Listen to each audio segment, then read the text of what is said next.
Oh yeah, there we go. Hello, hello. Sorry, guys. I thought I tried to change that yesterday, but I'm here. Don't worry, you could hear me. I'm right here. First goes to Alexis. But welcome, Alexis, Corpse King, Ghost Wolf, Reaper, and Celtic. Welcome, Kyle, Stacy. Welcome, everybody. Kurt Allen, welcome. Yeah, Amir, welcome. Echo Jams, hey, everybody's showing up. Okay. The stream just barely started. I feel like a bunch of people have shown up. That's awesome. What are we doing today? We're playing some 5D's today on a tournament, of course. Hey, welcome, Amon.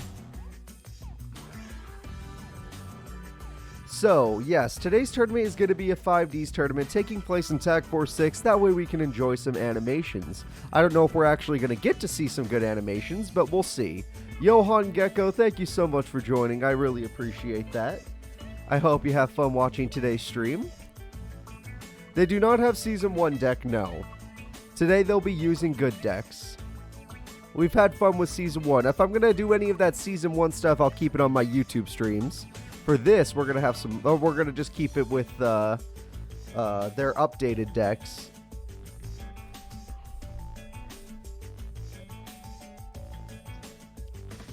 So, let me see. I'm getting... I need to get my stream set up, everybody. Let me send out my links to Discord and whatnot.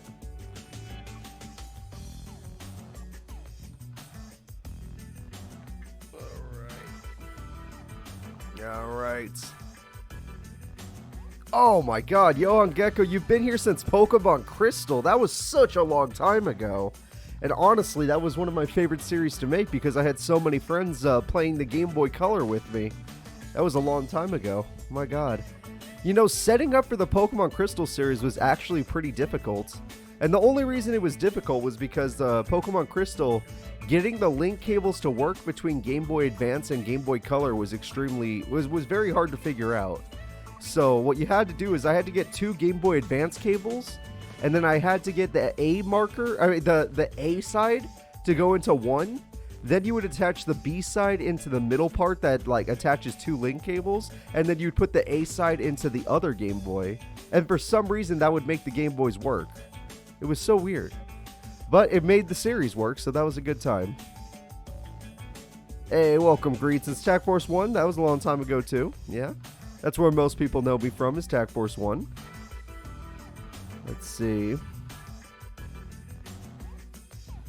Alright, let me get those links still out. Where are these people? Now let's see. Welcome, Cool Drago.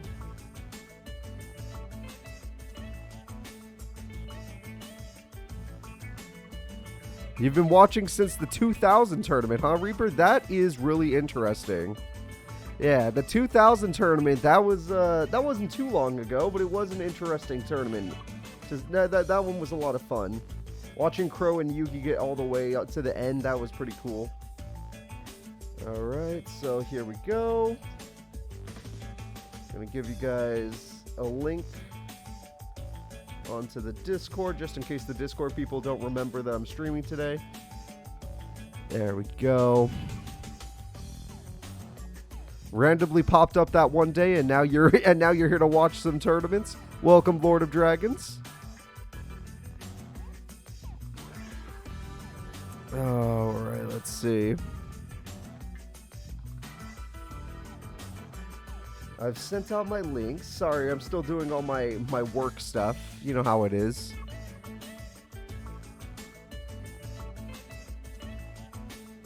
Old Yu-Gi-Oh game? The only old Yu-Gi-Oh games I've played are Forbidden Memories, Duelist of the Roses, Capsule Monster Coliseum, The Sacred Cards, Rechef of Destruction, World Championship 2002, 3, 4, well, I didn't do 4, and 5. And yeah, all those games. Alright, I want to see Yusei. Okay, yeah, don't worry, you're going to get to see Yusei. I also did Dungeon Dice Monsters, and I did that one Game Boy Color game that I can't remember at the moment. I have it right here in my drawer, but I'm not going to pull it out. Time goes by fast, that's right.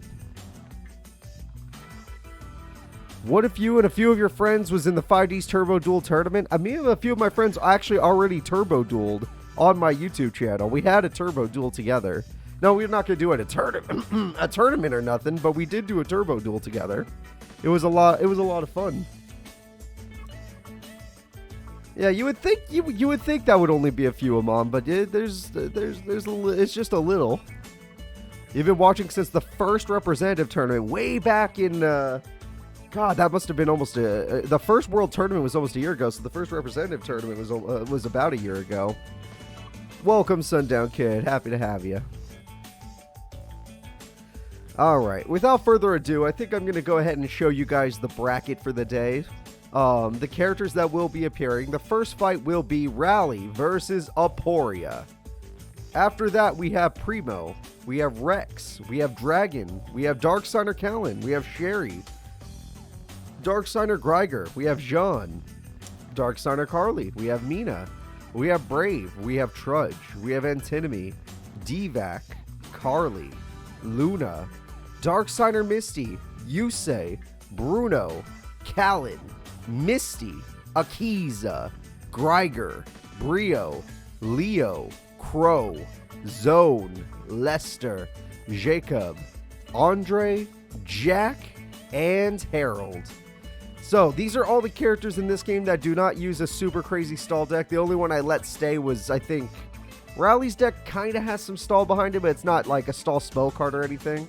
And Zone's deck can be considered stally because Time Lords are awful. But we'll see. The first one you saw was the Sacred Card Let's Play. The Sacred Cards was so much fun. That game, that's a blast from the past. You want to see Bronies pop off again? Well, you might get to. We got 3 Bronies in this tournament. This is the game with good AI. Yes, Zone has good AI in this game. He actually can play really well with his deck. You think Leo's going to run away with it? I think so too, Fart. I think he honestly could.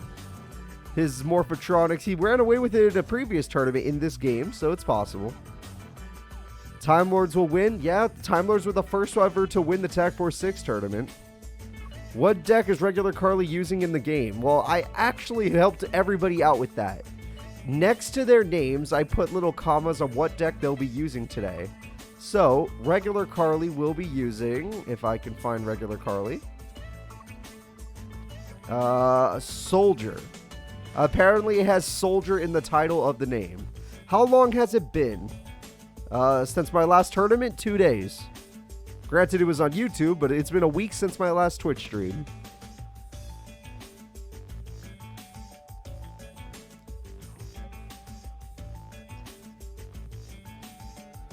Alright. We have 5 more minutes till the first fight. The opening fight will be Aporia versus Rally. Nothing to worry about there. Aporia versus Rally will be our first fight. We all bet crazy amounts last tournament. Yeah, last tournament I saw some some insane betting. Sorry, I literally just woke up. I need to get some water in me. That way I can get my voice ready for today.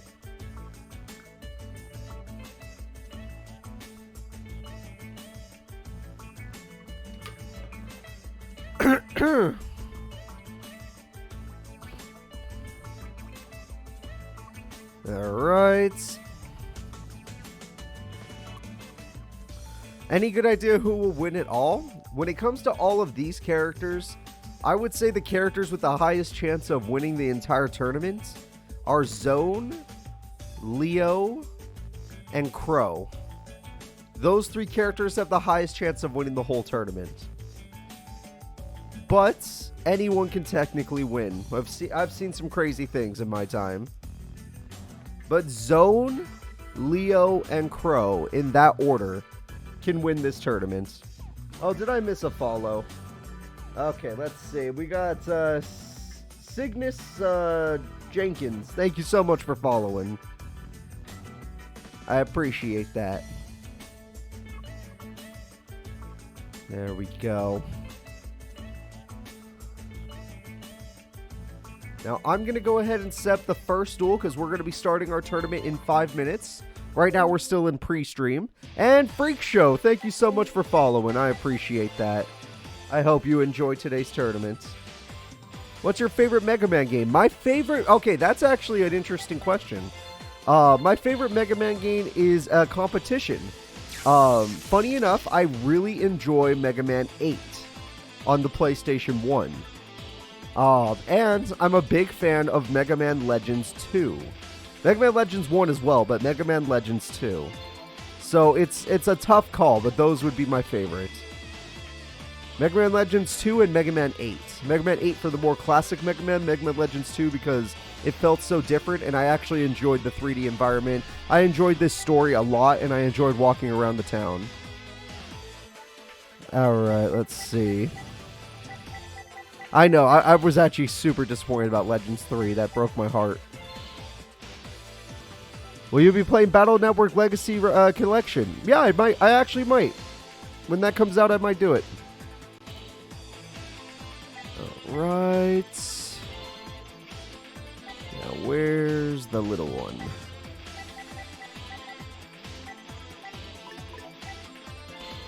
There we are. Welcome, Lightning Kyoto. Go ahead and ask your question while you got the chance.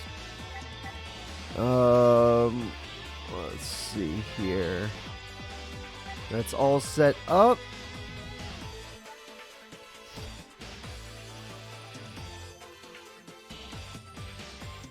Carly is using Fortune Fairy. Yeah, she's using Fortune Fairy, but we also have Dark Center Carly using Fortune Lady in this tournament. So we get both Carlys. No God cards exist, I'm afraid. No one's using God cards. Only Mega Man I've seen is the old TV show. Will there be a Shadow Riders vs. Keyholders tournament? I will not be taking any tournament ideas except from members, but I do appreciate them nonetheless. I'm excited that the Battle Network was my favorite. My second favorite was the Mega Man Zero games. Yeah, those are good. Those are good. If Darksider Carly wins, it would be hype. I think the farthest Darksider Carly's gone is top 4. I think she got 4th in one tournament. Alright. I think we've had enough time looking at a bad bracket. Let's look at our current competitors. Now remember, we're just starting the tournament, so keep your predictions light. You don't need to bet pretty big yet. Unless you really like one of these characters. And you think that they're going to win you a lot of money. But Rally will be taking on Aporia. Yusei's little friend will be taking on one of the main villains. Bet big, God. No, I said no. No, you don't need to bet big. This is the first fight. This is the only fight of round 1.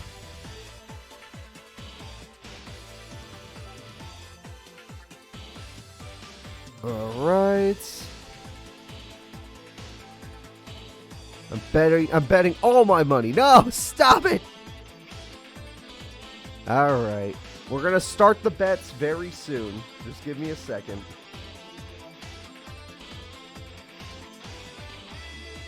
And it's ready to go. Everyone that would like to bet for the first fight, which I can't believe so many people showed up for the first fight. Usually it takes people a lot longer to get here, which I understand. Don't worry, we all got lives. Let's go ahead and get it in. So there's the first fight. It's going to be Rally versus Aporia. Bets are up. You have 40 seconds left to bet. Didn't they beat him in all the other tourneys? I don't know. Rally usually does okay. They haven't been making top 4 anymore, but they used to get top 4 before, which is pretty good. Never won a tournament, though. And he didn't... I feel like he's a pretty good duelist, but we'll see.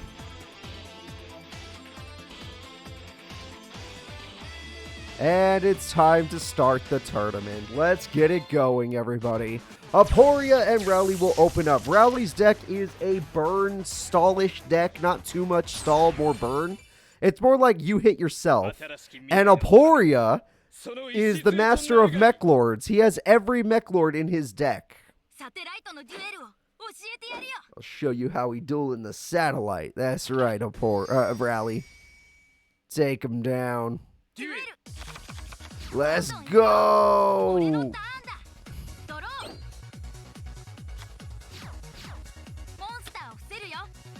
Alright.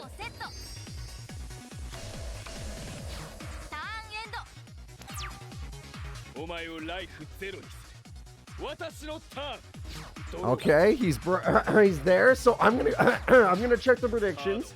And today we start with a stupidly high prediction. What's going on? All right, the 17k from Ghost Wolf on Rally for no reason. We literally just started. No one needs to bet that high. And the highest bet on Aporia goes to the Corpse King at 4.4. That makes no sense. So, looking at this duel, Aporia has not drawn any of his monsters, unluckily. But he did hit TT, which was great. And there's a monster that will literally summon his strongest card in his deck. So he's going to use the Earth version. The Earth version is technically the strongest. And Granel is there. Well, Rally, you're in trouble. And everybody, we're going to open today's tournament with an animation.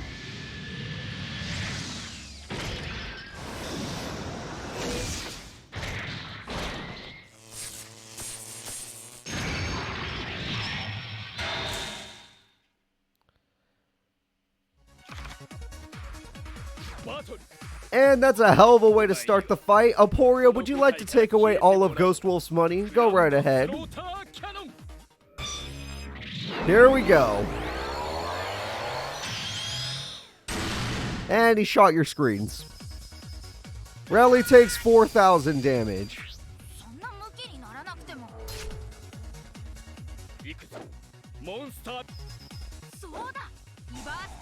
Scrap Iron Scarecrow works on that one, apparently. I'm guessing there's a reason Rally didn't activate it on the middle one, so even though I don't know these cards very well, I'm assuming that that means that Rally knew that that card, that apparently Scrap Iron would not work on the middle one. So, Rally, why don't you try to make a comeback while you have a chance? There you go. Good on you, kid.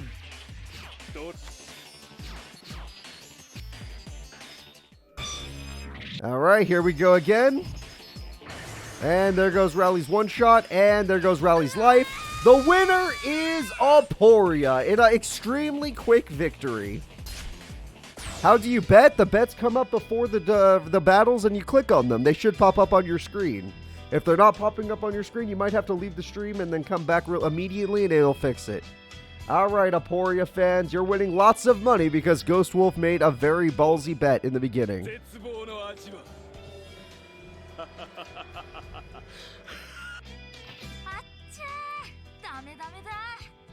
Also, you bet on a kid from the satellite versus one of the final bosses. Like, plot-wise, that was a very terrible bet.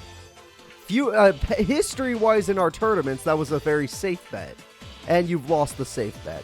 So, I know this is a little redundant, but we actually are going to let Aporia jump in a fight yet again. And that's probably going to skew the vote, but Aporia will be taking on Primo. So, we're going to have Mech Lord versus Mech Lord. Let's see what happens. Mech Lord versus Mech Lord. Now, Primo only uses the Dark Mech Lord, whereas Aporia has all of the Mech Lords, so we'll see how that goes.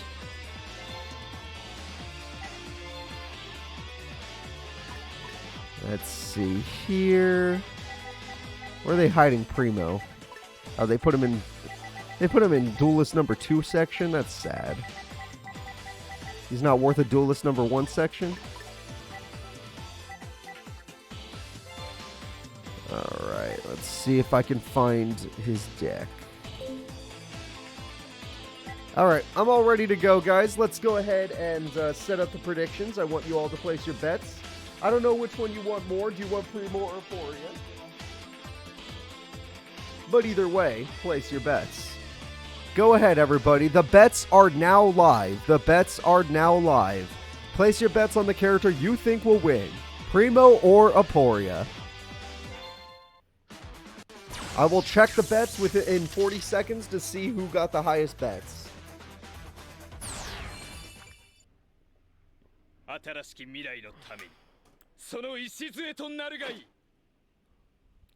Alright, Vampire Aporia versus Primo and Sword. And he's going to cut Aporia's hands off, of course. It's the best way to win a duel. Make sure your opponent has no hands.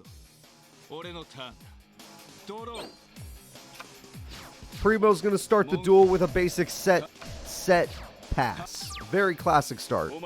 Nothing wrong with that. Aporia, on the other hand, is going to start the duel with an MST. Smart play. Got rid of Convert Ghost. Very good card to get rid of. And he's going to do it. Okay, here we go. Aporia with the perfect start. So I'm going to take a look at the bets because they are now in. And the bets are crazy. It's pretty much 50-50. But highest bet goes to Shadow on Primo. Shadow has $12,000 bet on Primo. Aporia has the second highest bet by Ghost Wolf. Ghost Wolf places $10,000 on Aporia. And it looks like it was a safe bet because Aporia is already starting off with this freaking Earth mechboard guy. Look at him, he's a super fighting robot.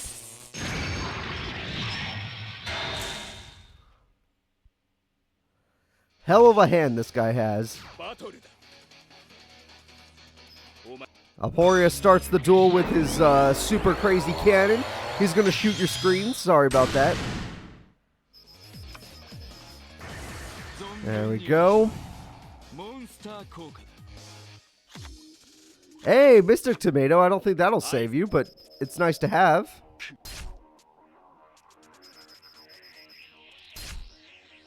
Primo might try to come back. I don't know if it'll work, but he might try at least.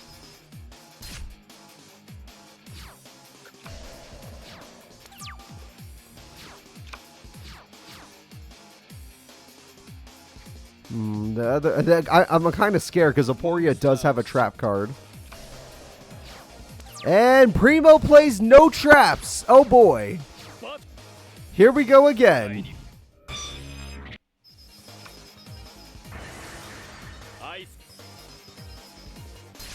Well, apparently the good news is that freaking middle guy's not attacking twice. I thought he could, but the attack seems to keep getting negated somehow. There we go. Hey, welcome, Prolix. Sorry, the screen's kind of far away. Profixed? Is that the name? Wanted to say I've been binging a couple of Digimon series. Oh, Digimon's a lot of fun. Oh, you're watching Digimon Survive? I hope you really enjoy that series. Please go into it unspoiled. Unless you've already seen someone else play it, which is fine. Just, if you haven't, make sure you go in unspoiled. That game is awesome. Oh, I did Data Squad. I forgot I did Data Squad. My god, that was a long time ago. There we go. And Mystic Tomato is gone. And Mystic Tomato is dead? Primo has 100 life points to his name. Next world order is really fun. That's a good one. All right, Primo, you've summoned a Mystic Tomato again, but you only have 100 life points. Can't you fight back? World Dusk and Dawn are fun, I will admit. They're very grindy and have too many submissions for my liking, and the maps are all mazes, which I don't like. But I did already do a Let's Play of Dusk because I still think the game's fun. Cyber Sleuth games, I'm not gonna lie, those games look beautiful, have great animations, but it's another game where it's another problem where most of the stuff is side stories that are very boring. Some are good, but most of the side stories are very boring, and Cyber Sleuth kind of upsets me. It's like they put in all that effort, but then they just, I don't know, it could have been better. And Primo has cost you all money. The big bettor has lost, and guess what, Ghost Wolf? You get some money back. Sticking with Aporia was a good choice. There we go. Sorry, Shadow, but you just gave Ghost Wolf his, their money back. Oh, damn. Okay, the close-up.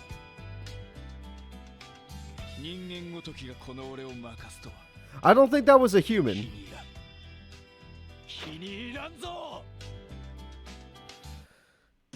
Alright guys, let me go ahead and set up the next fight. Let's take a look at our brackets. The next people to go up are Rex Godwin, the main enemy of Season 1 of 5D's, versus Dragon, the guy who uses Thor.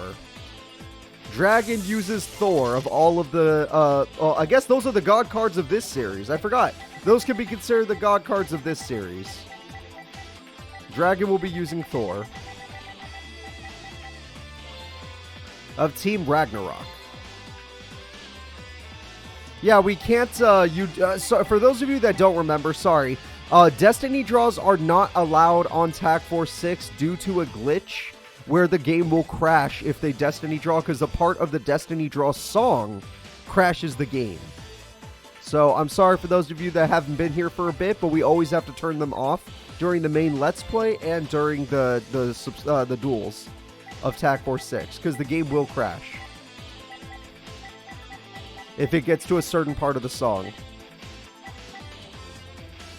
Yeah. Alright, so I'm looking for Rex Godwin right now, but first I'm going to place in the bets so you guys can place your bets.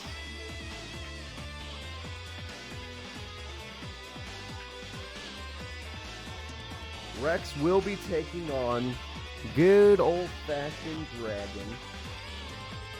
Alright, everyone, place your bets. Thor or Rex Godwin? Earthbound Immortal or actual God card?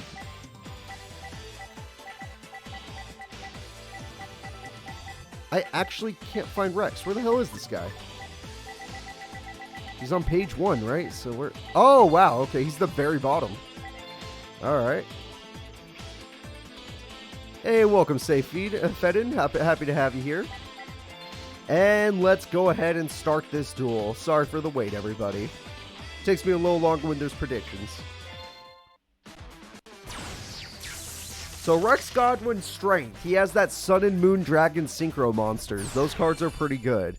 Weakness. Getting out the Earthbound Immortal is very hard for him. And he never does. Strength for Thor. He has pretty good beast monsters. Weakness. He has bad spells and traps. Oh my god, yeah, I forgot he's a Signer and a Dark Signer.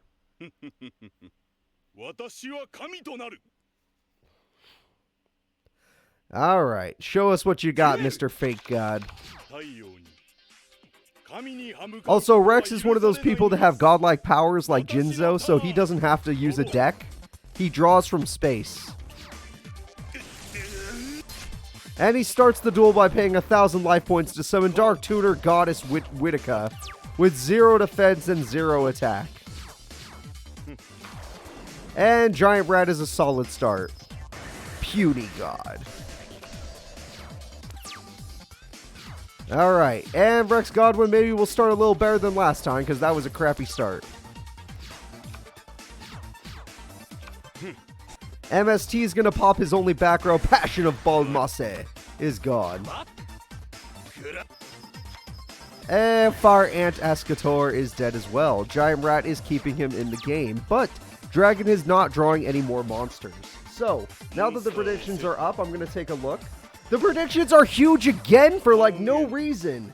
Rex Godwin has the biggest bet from Ghost Wolf 3 times in a row, having, well, 2 times in a row with biggest bet, but 3 times in a row being on the board. With 15,000. Second biggest bet for Dragon is at 12.4k from Shadow J, which, once again, they're on the board. My god. We are getting some big bets. And that's another 1,400. If Dragon can find a level 2 monster in his deck, he can create his boss monster. Giant Trunade is a safe card. But God said, if anybody has it in chat, can we see it? God said no.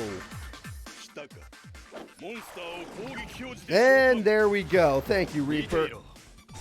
Oh, wait, do it again. We got 2 gods. Not 1, but 2. God says no. He did 6,000 damage to himself just to make sure Rex couldn't play. Rex plays Monster Reborn. It turns out you didn't have enough gods. And with that, you lose your tutor monster. Hold up, that monster has there's an effect monster in his hand. That's pretty good. Still, that's kind of sucks for our buddy Dragon. He kind of killed himself. This guy has an effect, apparently. What does it do? It lets him get Garm of the Nordic Beast. That's cool, I guess. But your life points are in danger, Dragon.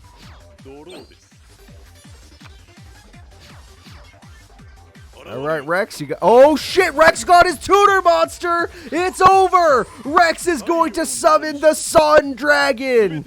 It doesn't matter, everybody. There's a reason he's a final boss. There's a reason he's the main villain. Here we go. Sun Dragon. Inti is here, everyone. And I don't think you have enough life points, Dragon. You've died. And there we go. Thor gets knocked out of our tournament by Sun Dragon Inti. And I'm afraid there's no upset here because more people bet on Rex. Rex had more bets. Shadow, it looks like you're in a very bad betting position. Alright, Rex Godwin wins the duel.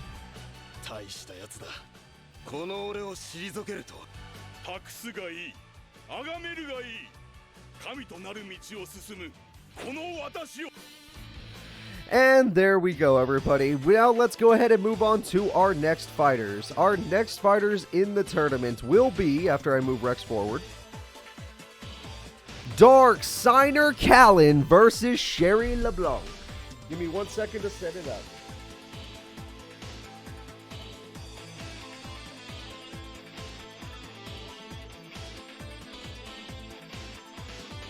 Everybody, place your bets. Place your bets. Do you bet on Dark Signer Kalin and his Infernity deck?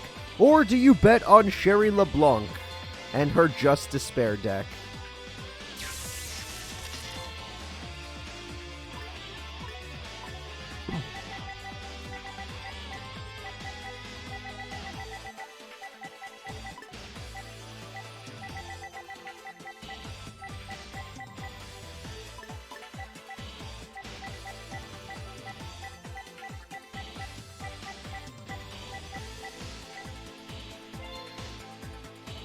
Alright, still setting up the duel. You have 10 seconds left to vote, apparently. Still setting up the duel. I'm looking for Kalin, actually. He's hiding from me. Oh, there he is. Alright.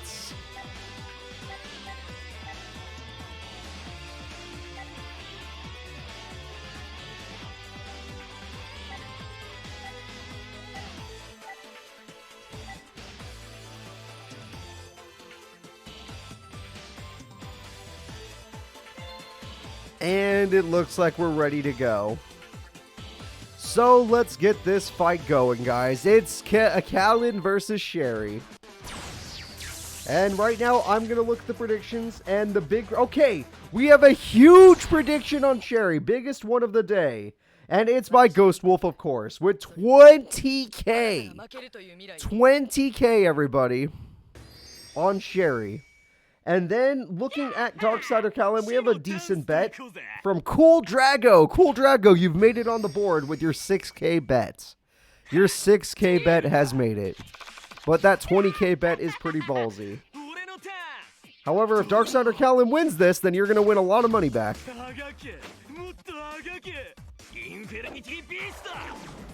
And Infernity Beast starts the duel.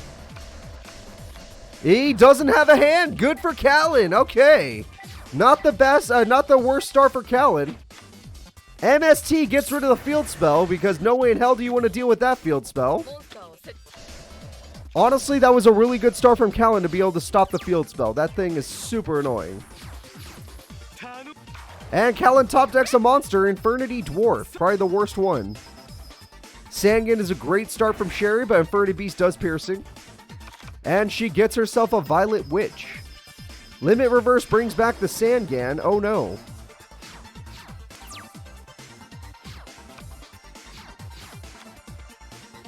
And MST comes in. Okay, she's going after Dwarf, but your monster, why summon it in attack mode? Is she baiting him?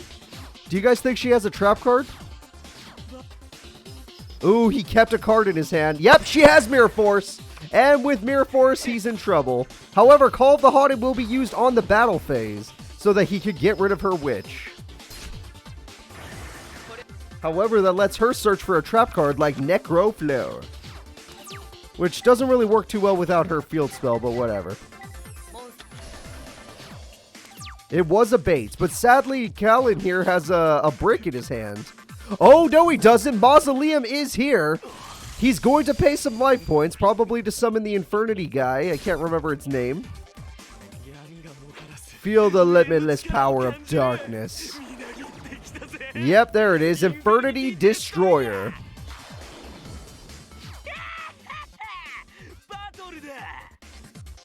Wow, he is really into this. And Infernity Destroyer does a ton of damage to Sherry. She's dropping pretty quickly. But Sangan will keep her hand healthy at least. And she got another witch, which will also keep her hand healthy. And there's going to be no piercing damage, sadly. And Sherry uses his own card against him. It looks like the cops are coming. Uh-oh. It looks like she got her Ice Queen out. It's over. Oh, wait. He's got TT. They're all gone. They're all gone. But that means that Kalin's the one losing because he has no hand. Oh, shit. Kalin's in trouble, everybody. Violet Witch goes in.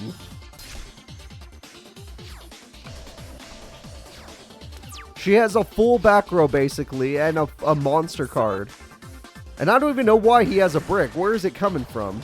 Oh, he's got Infernity Guardian, which is useless unless he can put that card in his hand on the field. I can't think of a single card he can't play right now. Whether or not that's a spell trap or monster, he should be able to play it. She drew Pot of Avarice? Are you kidding me? I actually can't believe she got Pot of Avarice. That's pretty crazy. And she pays 2,000 and summons up the Blizzard Princess. This is it. She's going for game. And it might be another field spell. I don't know. That would be like the one thing, Corpse King. You're right. If it was his Earthbound Immortal, he would have played it. All he's doing is setting cards face down, but most of his cards don't work when he has a card in hand. Therefore, he's screwed. And even though he got her down to 11, he's the one at the who's right next to losing. He can't even use his field spell anymore. And Kalin bricks, everybody. Kalin bricks at the very end. Sherry LeBlanc will be winning today's duel. And moving on into our tournament. Granted, there are more Kalins in my tournament, but there goes Kalin that we love. What's in his hand? Hell if I know. I can't think of... maybe he drew his Earthbound Immortal at the end, but he didn't have enough life points to summon it. The winner is Sherry.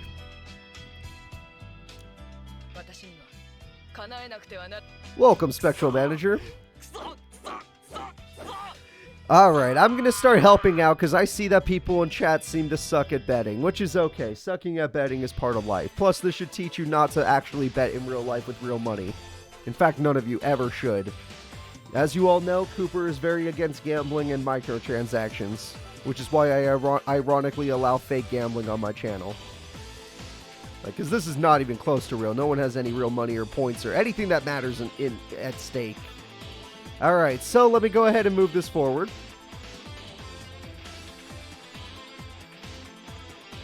Come on. Come on. Come on. Why isn't this loading? You know what, Challenge? You are a nice website for having this stuff, but you really suck at loading sometimes. Like, you just turn off sometimes. Alright, Sherry's moving forward. The next fighters, everybody, will be Dark Signer Gregor, who has the whale, versus... Sorry, I'm still typing Gregor's name in. Jean, the leader of Team Unicorn. So, leader of Team Unicorn versus Dark Signer Gregor. Your choice, everybody. Place your bets while you have a chance. I would bet on the leader of Team Unicorn. That is Cooper's encouragement. If you need help betting, there you go. I would bet on Jean. Team Unicorn usually does pretty good in these TAC Force 6 games. But a lot of people say that they don't want to, you know, listen to me for some reason. Some people seem to think I'm not good at this. But yeah, that's fine. I don't care if you think I'm not good at this.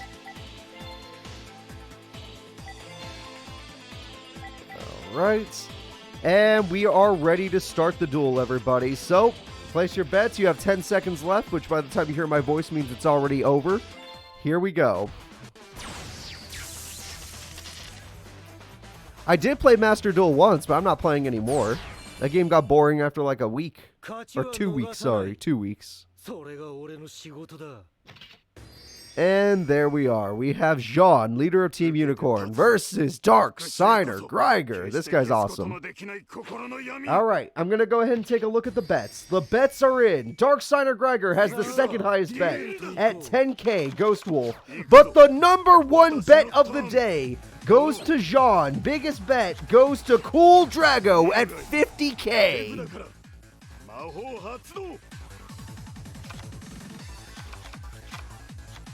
No thank you, Safe Edding. And he starts the duel with a field spell. Very good start from Gregor. He's going to pay 1,000 to summon, probably summon Reactor. I could already guess that. And I was right about summon Reactor. There we go. And he even has some back row cards just in case. So, Jean, how are you going to deal with this start? Oh yeah, Dark Hole. That'll do it. it's like, yeah, that'd do it. Oh shit, he took his summon Reactor. Wait a minute, you can't just start with Dark Hole Monster aboard and Elephant the Elephant. Holy crap, Jean starts busted with two of the best cards in the game. I told you. He's the leader of Team Unicorn for a reason. And we're going to have a Synchro Summon to end his turn. That Synchro Summon shall be the Voltic Bicorn.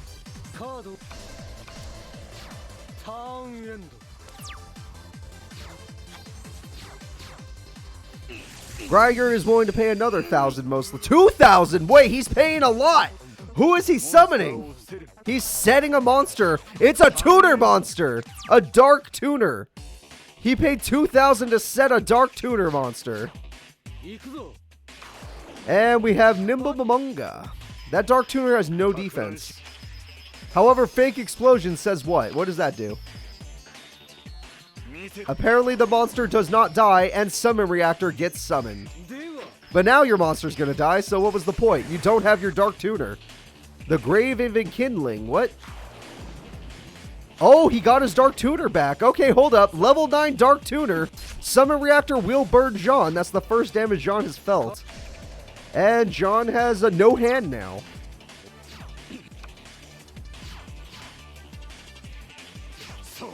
Alright, Summon Reactor's going to go in and do no damage to Jean. In fact, help Jean get a bigger field, which will help him Synchro Summon.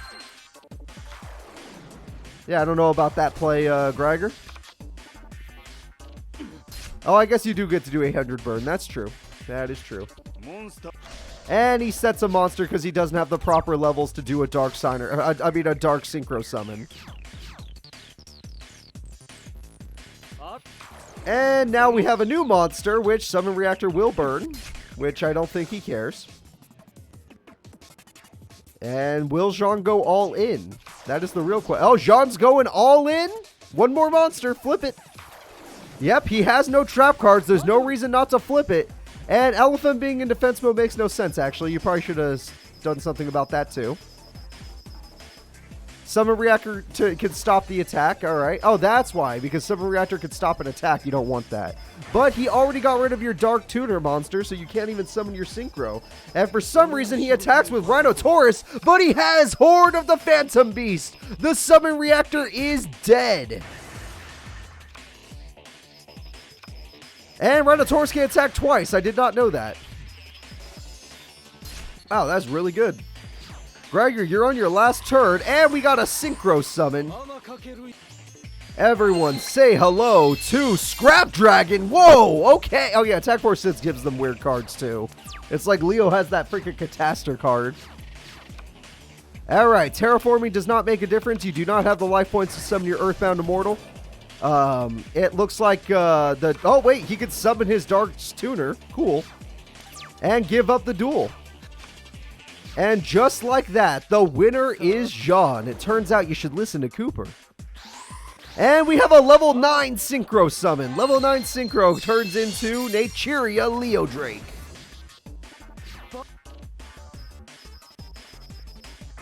That Naturia card was just to show off. And Cool Drago will be winning a cool amount of bits. Jean fans, anyone that listened to me, you get to win some bits too.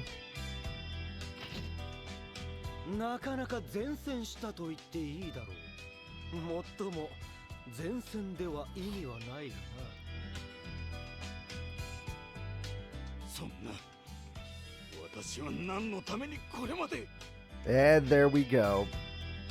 Hey, Celtic, thank you so much for being a gifter. I really do appreciate that. And I hope you enjoy your gift, Akarahibe.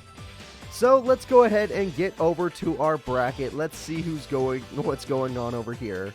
So in our bracket, Darksider lost, Jean won. The next fight is Darksider Carly versus Mina. Heck yeah. Mina's coming to town. All the Darksiders have been losing, so I'm going to say bet on Mina.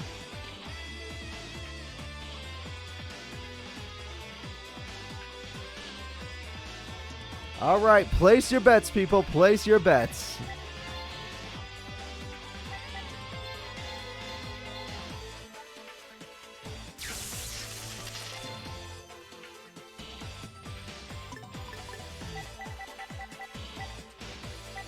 Yeah, the Darksiders have been losing, so I say do not bet on Darksider Carly, even if she is my, I will admit it, those eyes get me, favorite looking character in this series.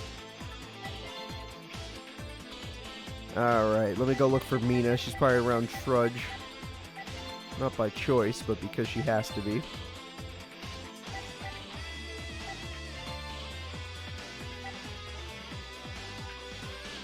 Alright, everybody. Let's go ahead and get this duel going. You have 5 seconds left to place your bets.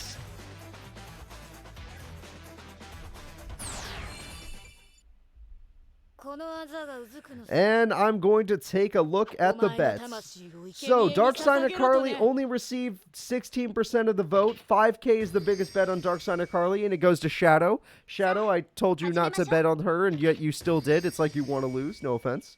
And the biggest bet of the day has been changed.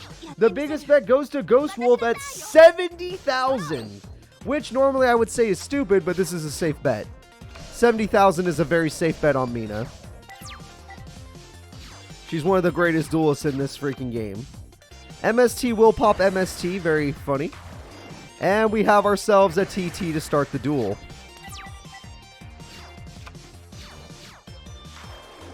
And Nova Summoner is really good for Mina.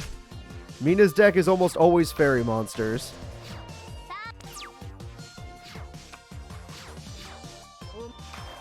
And we have ourselves a Fortune Lady Lights, but no field spells, so technically her Fortune Ladies don't get their effects yet. And we have a Tuner Monster going in for a level 6 Synchro. We got ourselves a Gaia Knight, the Force of Earth. A card I used. And Slip Fortune, something just happened. And Book of Moon to counter the Slip Fortune, but your monster only has 800 defense. Therefore, if she could get a monster with some decent attack points out, you're in trouble. And Fortune Lady Earth is one of her only good Fortune Lady cards. It has 2400 attack, and she had Mirror Force! Mina started the duel with TT and Mirror Force. That is the most busted start, and Book of Moon. That is the most busted start I have ever seen. Despite all of the Darksider Carly's plays, her opponent had the perfect back row. I warned you.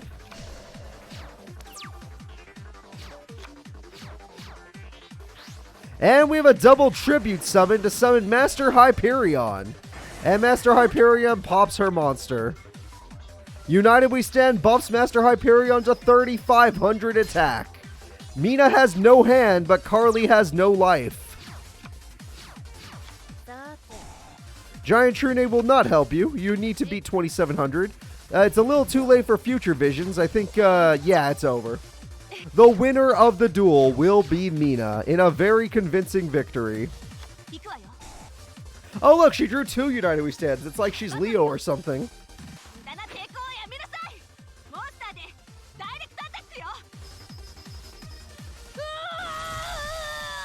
And just like that, Mina is the winner. Yeah, for those of you that have forgotten about Mina, she has literally gone to the World Tournament before. In Season 2's World Tournament, she got 2nd place out of every character in the game, only losing to God-chan. Alright, now we're going to move on to our next fight in the bracket.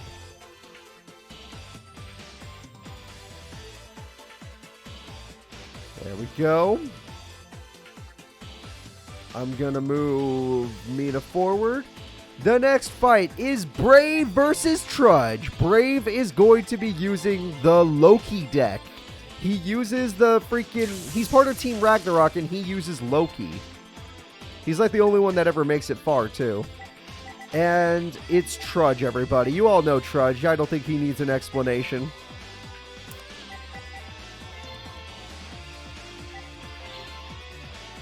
Yeah, Yugioh Guardian do be good. It is a damn good card. But if he could actually summon Loki, which we never get to see, Loki would be even better. Alright, let me go ahead and get the predictions in.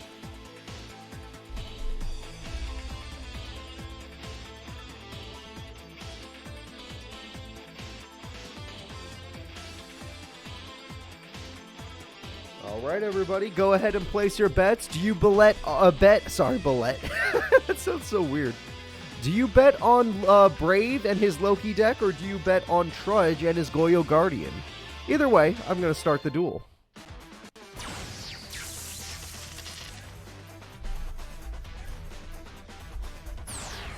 If you want to know who I'd bet on Trudge.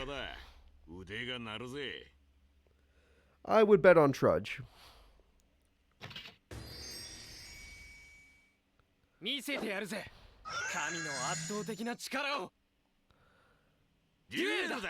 Only because Team Ragnarok seems to break from time to time. And as we saw with Thor, he kind of just burned himself. He did 6,000 damage to himself. Alright, starting the duel with an MST. He's gonna pop God. Yep, that was expected.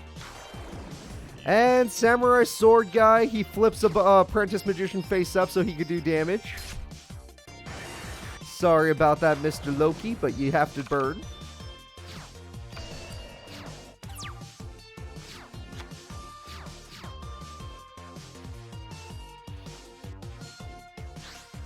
Loki's gonna go with a tribute set, but sadly his tribute monsters are pretty weak. And it looks like we have a synchro to start the duel.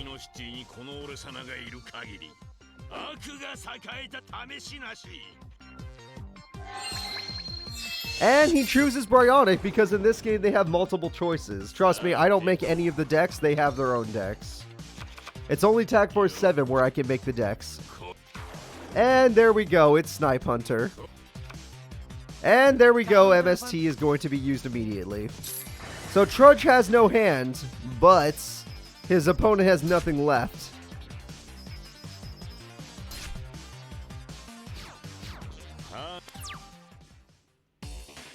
Alright, I'm going to take a look at the bets now that I see that this is over. Trudge has the highest bet at 11k from Ghost Wolf. The second highest bet goes to Brave from Cool Drago at 10.4k. Sadly, Trudge is just busted, so what are you going to do? And Bryonic will simply just bounce the cards back because why wouldn't he? However, Mirror Force exists, and Trudge has nothing left. Oh shit! Hold up! It turns out that there is a chance of a comeback even without a Destiny draw, but he only has 100 attack. However, he could summon that monster. Alright. Even without a Destiny draw, he has a chance. But can Trudge top deck a god card of his own? Not bad, Brave, not bad. You're just giving some people hope. Who needs to top deck when you have a card that lets you activate from the grave? And Stingent Security is really good because it could summon more. This is one of his floater cards. Oh, this will let him get a card that he wants. He chooses his Synchro Monster.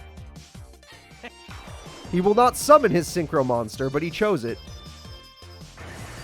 And now the cop will get to summon another Stingent Security. And another one.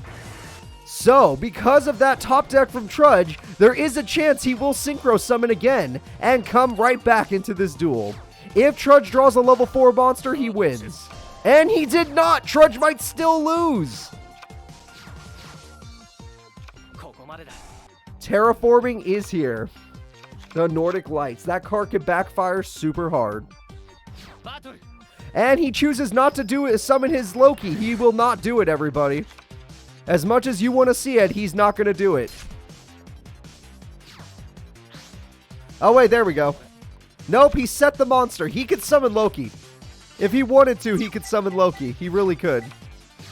But he's not doing it. And I would really do it because Loki's effect would help you with something. But you set the monster for some reason. And TT. That's why he didn't do it. He knew that he had TT. Alright, apparently those two have effects. And it doesn't matter. So the AI knew the enemy had TT, and that's the reason why he didn't do it. Trudge sets a monster he's not willing to go in. And, oh, Mr. Brave has bricked. He's out of monsters. He summoned all of them, apparently, that he can summon. And there we go. That'll let you search for one. And now he can go in, but let's see if he has no entry. Okay, good card, good card. This duel has been very back and forth so far. And we have a trap. God said no, but your life points, they really don't appreciate that. Alright, his life points are basically gone. He has to play super safe. But playing safe is not how you win duels. Not against Trudge, anyway. Monster Reborn brings back Bryonic. He has no way to use its effect. But who needs the effect when he can just do a damage?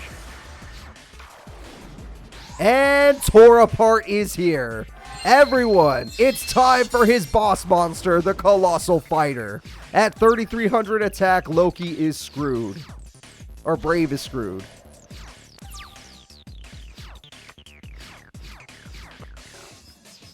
Alright. Mr. Tomato will stall for like 1 second. But 1 second will not be enough.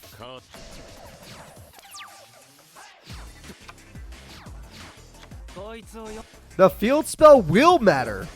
As long as it doesn't get popped. And now he's staying in the duel. He found a way to stay in the duel. Call of the Haunted, bring back Bryonic. Bryonic, if you bounce back the field spell or the monster, the duel is over. The winner is Tetsuo Trudge. Tore Apart says no trap cards allowed, and he's out of here. Trudge manages a comeback after winning.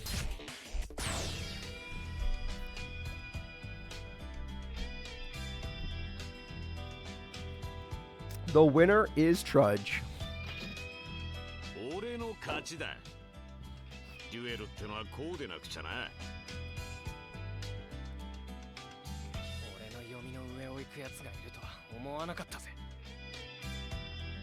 Alright guys, alright. So, I hope you guys enjoyed your bits. I hope you enjoyed your money. At least that duel was back and forth. Therefore, I understand both sides of the bet. Even though I said bet on Trudge. Alright, the next duelist is our Tag Force 5 champion, Antinomy, versus one of the Dark Signers, D-Vac. Obviously, I'm going to say vote for the champion, Antinomy. Tech Genis cards are too good. Or Genis? I don't know. D-Vac uses the 8 deck. He has 8 monsters. Alright, place your bets, people. Place your bets. Monkey versus Future. That is correct. His deck is full of 8 magicians, 8 fighters, all that stuff. Welcome, Biopsycho Wolf. We're only on duel number 7, so you've missed 6. Nothing to worry about. But, again, I say vote on Antinomy. There's no reason not to.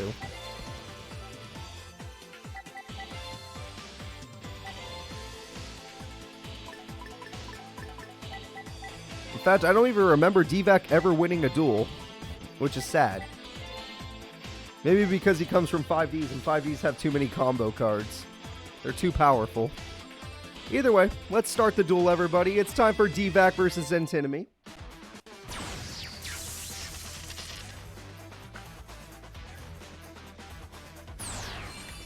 Bets are about to go down, so I will check the bets right now. The bets are in. Antinomy has 90% of the votes and has the highest vote at 58k, coming from Cool Drago. Cool Drago at 58k. D-Vac, somebody bet 5k on you, which is way more than I would think, and that person is Ghost Wolf. Ghost Wolf was willing to go with the upset bet for 5k.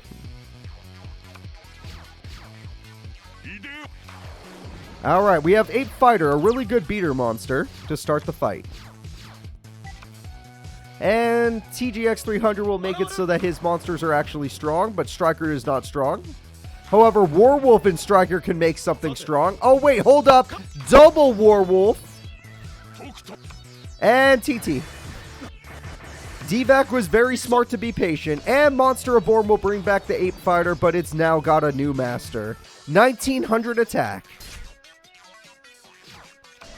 That took every card in Antinomy's hand to make that happen. However, he just got a brand new hand, so... Oh, look at that. It's almost like his deck is cheating. And we have the field spell to Closed Forest. Very good. However, does that buff your opponent? No, it does not. Because they don't have any beasts in the grave. And we're going to Giant Trunade. I don't know why, but whatever. We have a TG Rush Rhino. Ally of Justice Cyclone is dead. And it's looking really bad to be a D-Vac fan right now.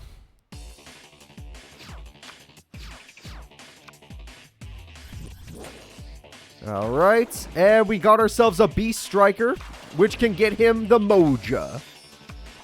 With Monster Reborn, okay. That's pretty good, but maybe the AI will be bad with Monster Reborn. And the AI... Oh, he's got a tuner monster. Hold up. Alright, with your tuner monster, we do have a Synchro Summon.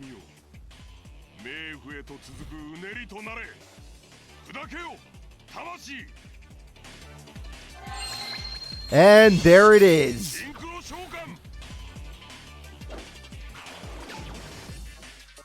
It is Zaman, the Ape King. Ape King has been summoned. Zaman has an effect. Apparently no traps were able to activate. And there we go. Not bad. Not a bad play from D-Vac. He tried to make a comeback without a Destiny draw, and it kind of worked. Alright, we got the Tech G card. Let's see if he can Synchro Summon himself. Our champion from Tag Force 5 is oh, wait, he has an equip spell. Does he do piercing? Oh, wait, he has an effect of his own. It turns out this Ape Magician, or Ape King, has a lot of freaking effects. And there's Ape Magician. I was just talking about you. No traps can be activated, and the damage is good. Although you played your Ape Magician in attack mode.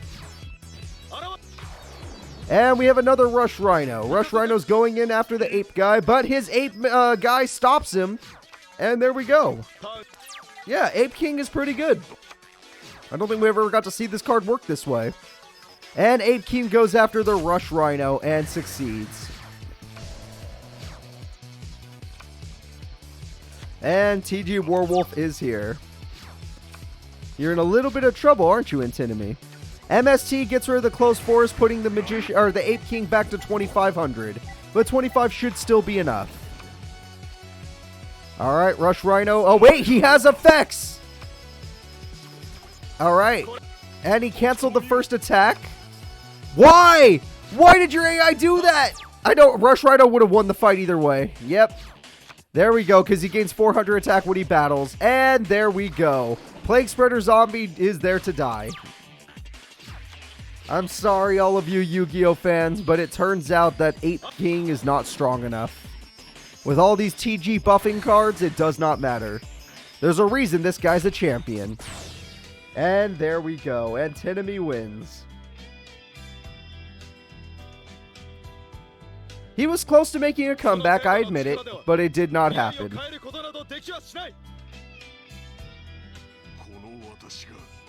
I feel like every Dark Signer character has lost, except Rex, because he's half Dark Signer. And the leader of the Dark Signers. So, let's go ahead and move Antinomy forward. The next duel is Carly Carmine versus Luna. Alright everybody, main character alert. Luna is here and she's fighting Carly Carmine. Luna does not have her stall deck because I would not allow it, but she does have her anti-cure deck. And Carly has her normal monster deck, as you all know. So, go ahead and place your bets. I will not allow her to have her stall cards. The stalliest card that she does have is her field spell. Because every one of her decks has that, so can't escape it. Luna, a member of Team 5D's, versus Carly, the reporter.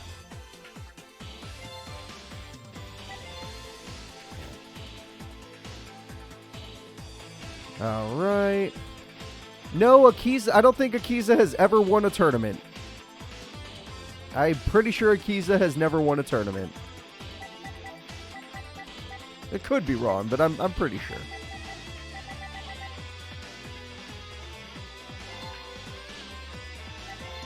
Carly does completely rely on drawing the Miracle Stone. Without that, her deck is terrible.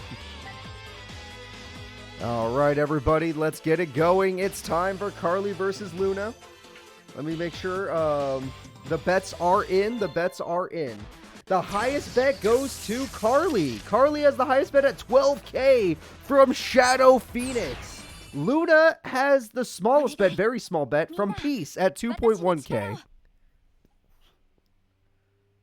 Now that we've had so many big bets, these bets feel small, but 12K is good. 12K is a big size.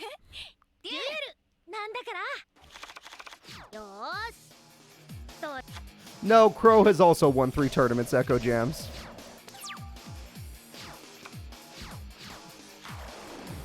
Alright. There we go. Akiza does not win 3rd or 4th place, she gets 3rd or 4th place. And Soul Taker heals Carly. And Enchanting Fitting Room, there we go.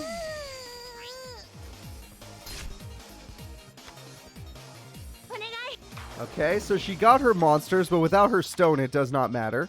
Oh, there's one of her stones. And Vanilla! Vanilla's really good. And Carly sets a monster. Her field is kind of sad. I don't know how many tourneys Yugi has won. I assume 2. And we have another armored white bear, but they can only break the regular monsters. They cannot break the mighty Vanilla.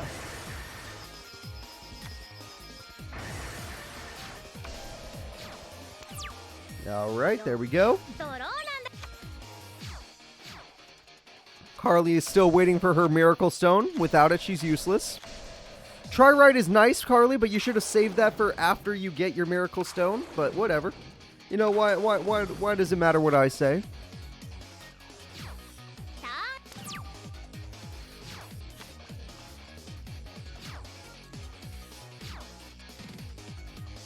Yep, without Miracle Stone, they're sad. Upstart Goblin will give her another card, but Carly still gets to heal.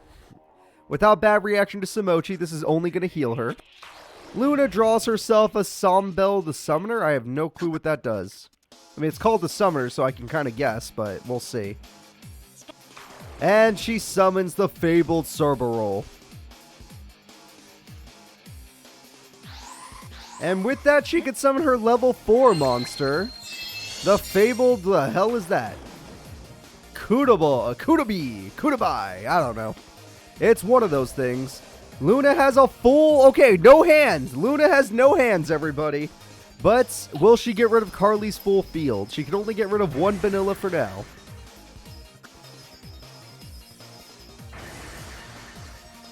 And goodbye, vanilla number 1.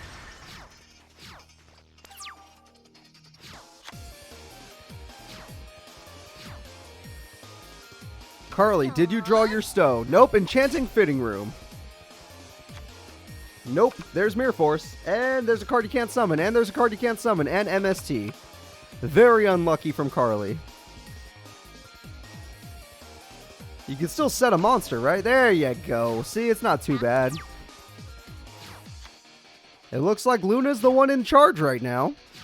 And this would be an upset because 85% of the vote went with freaking Carly. They might have been confused because they thought Carly would be the same as Carly from the TAC Force 7 tournaments. Rescue Rabbit is dead. Fortune Fairy is dead. Carly is left wide open. The damage is very scary.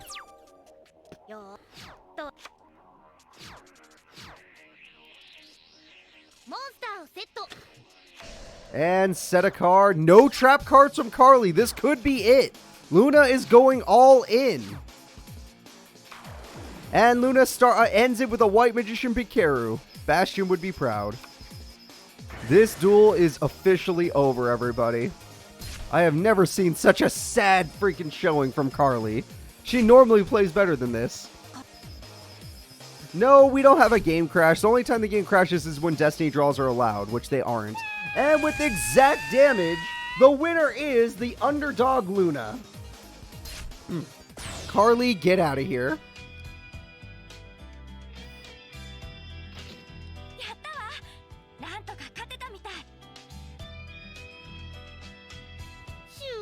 Peace, you probably won a good amount of bits from that. Alrighty, everybody. I'm going to go ahead and move on to the next fighters in the bracket. The next fighters in the bracket will be Dark Signer Misty versus Yusei. Main character alert. Main character alert. Yusei is here. But he's fighting Dark Signer Misty. But Dark Signers have lost every duel, so I say bet on Yusei.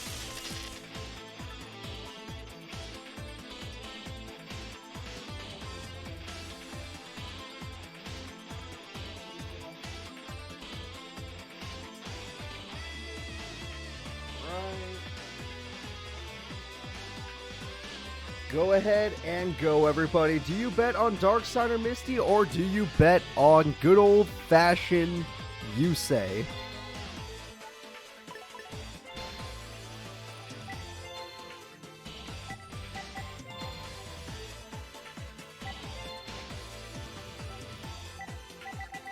And I understand if the votes are completely one-sided on this one. I'm not gonna judge too harshly. I will literally not judge too harshly.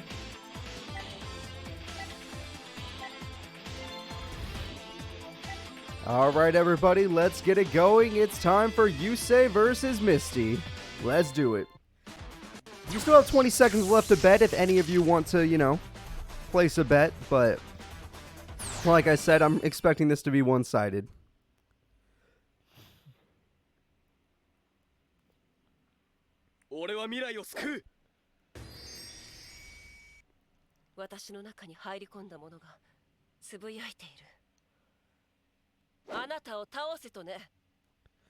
Alright, I'm gonna check the bets, everybody. The bets are in. The highest bet on Misty, if not the highest bet of the thing, is 10k from Ghost Wolf. But the highest bet of the day from this, not the day, sorry, but from this bet, goes to Fire Dragon at 43,800 on Yusei. Misty starts the duel with Gishkis.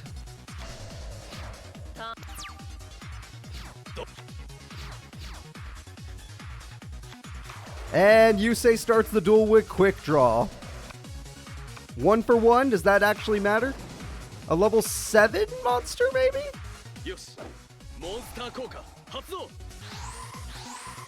Alright, there we go.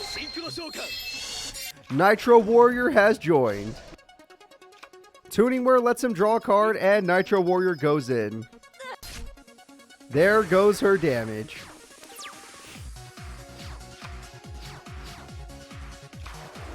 And we have a Deep Sea Diva to bring out a Gishki Diviner. And that does Archfiend's Oath. What the hell? Well, we have a level 5 Synchro. I wonder if it's Catastor. It's Catastor.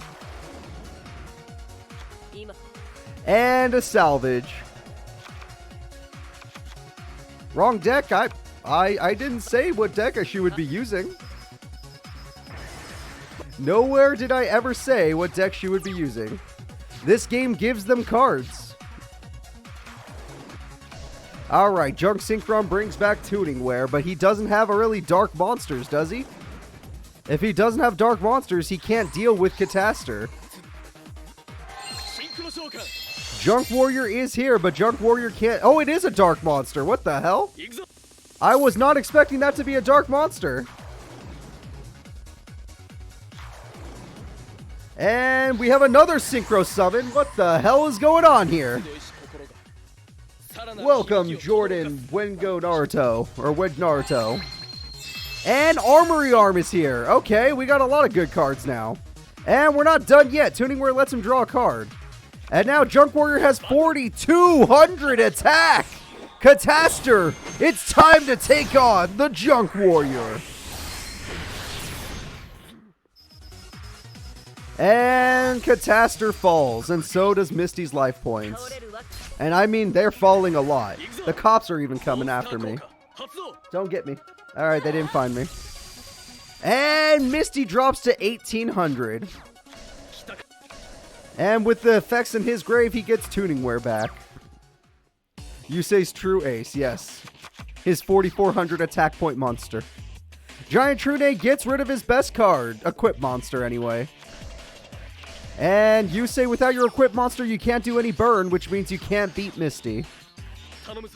Junk Synchron? He drew Junk Synchron? Are you kidding me? Oh, god damn it. This guy's unstoppable. Golden Dragon, thank you so much for being a sub bud again. I appreciate the hell out of that. 15 months of Yu-Gi-Oh! Hell yeah.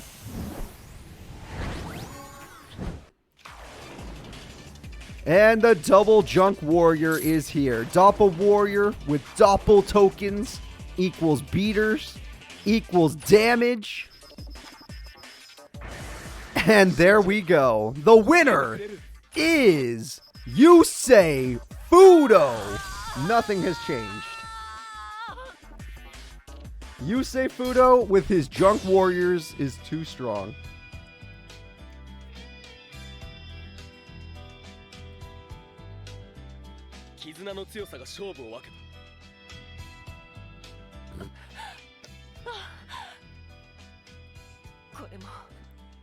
Plus, you guys should have known, the Dark Signers don't win. They just don't win, okay? It happens. Alright, let's get back to our bracket. Yusei is moving forward. The next duel is Yusei's best friend Bruno versus Yusei's best friend Kalin. Let me go ahead and set this up.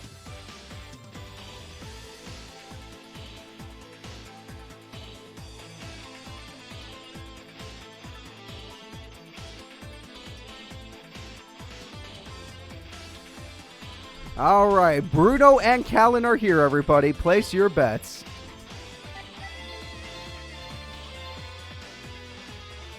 This one can go either way, so I'm not going to give anyone a prediction help. This one could go either way.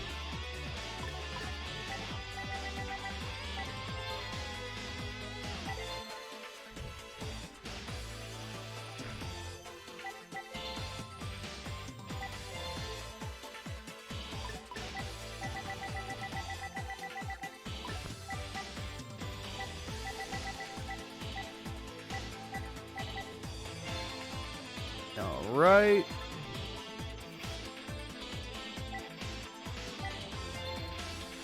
And I am ready to start the duel, everyone. Let's get it going. It is time for Kalin versus Bruno.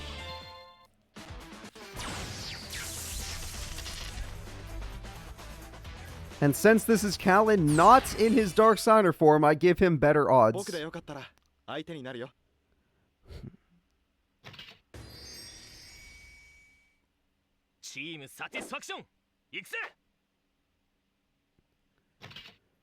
Old school Yu-Gi-Oh! GX dual or Yu-Gi-Oh! Dual Monsters Dual Disc. Let's go!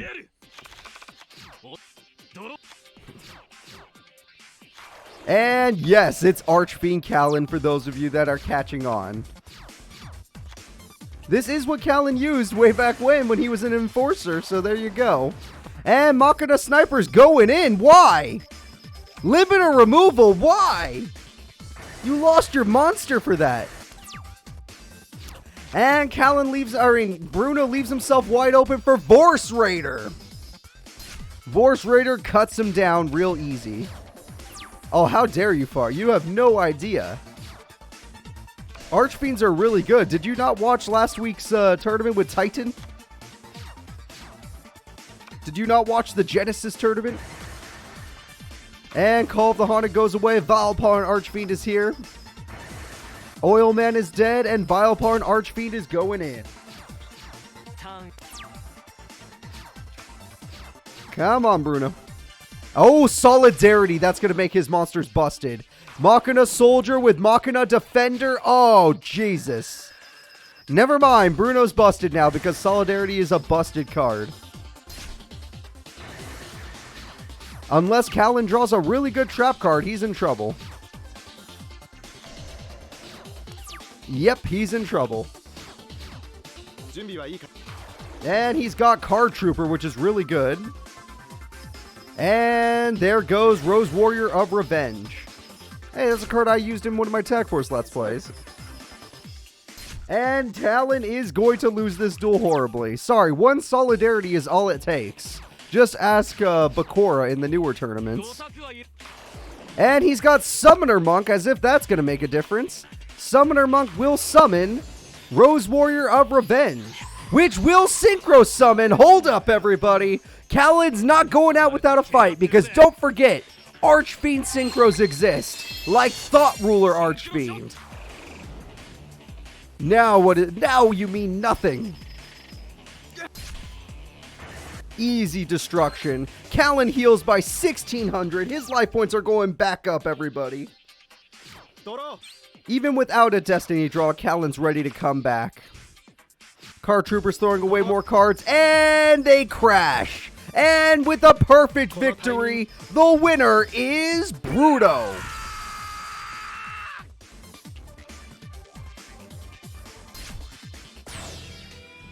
And there we go, everyone. Bruno is the winner.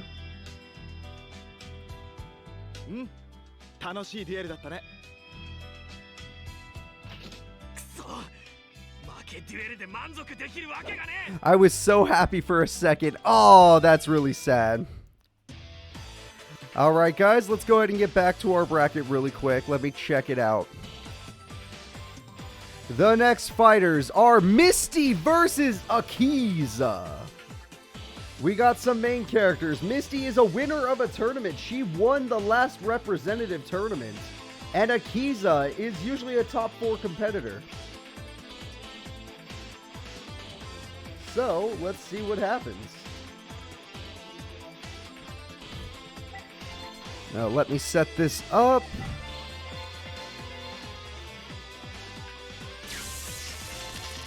And where is Misty and Akiza?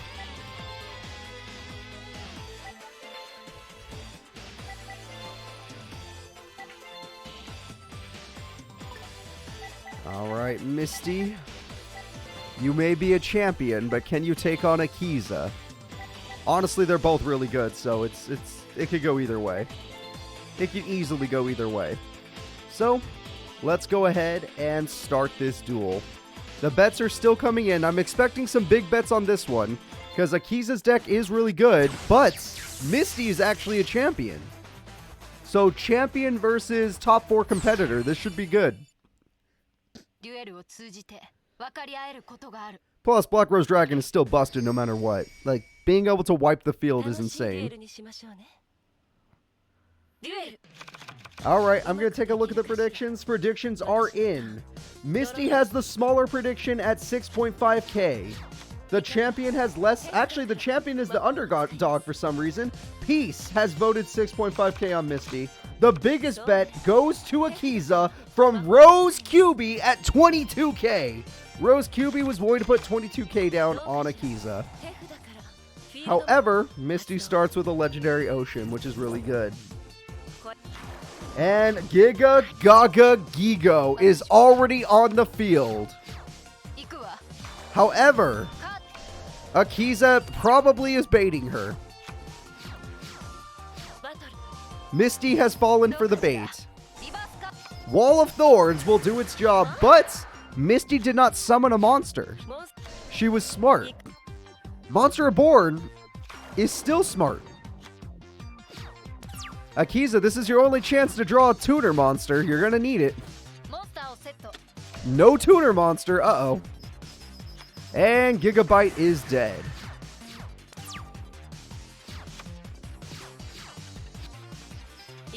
There goes your Botanical Lion, and there goes your hopes and dreams. Akiza's in a little bit of danger. Her opponent is very powerful.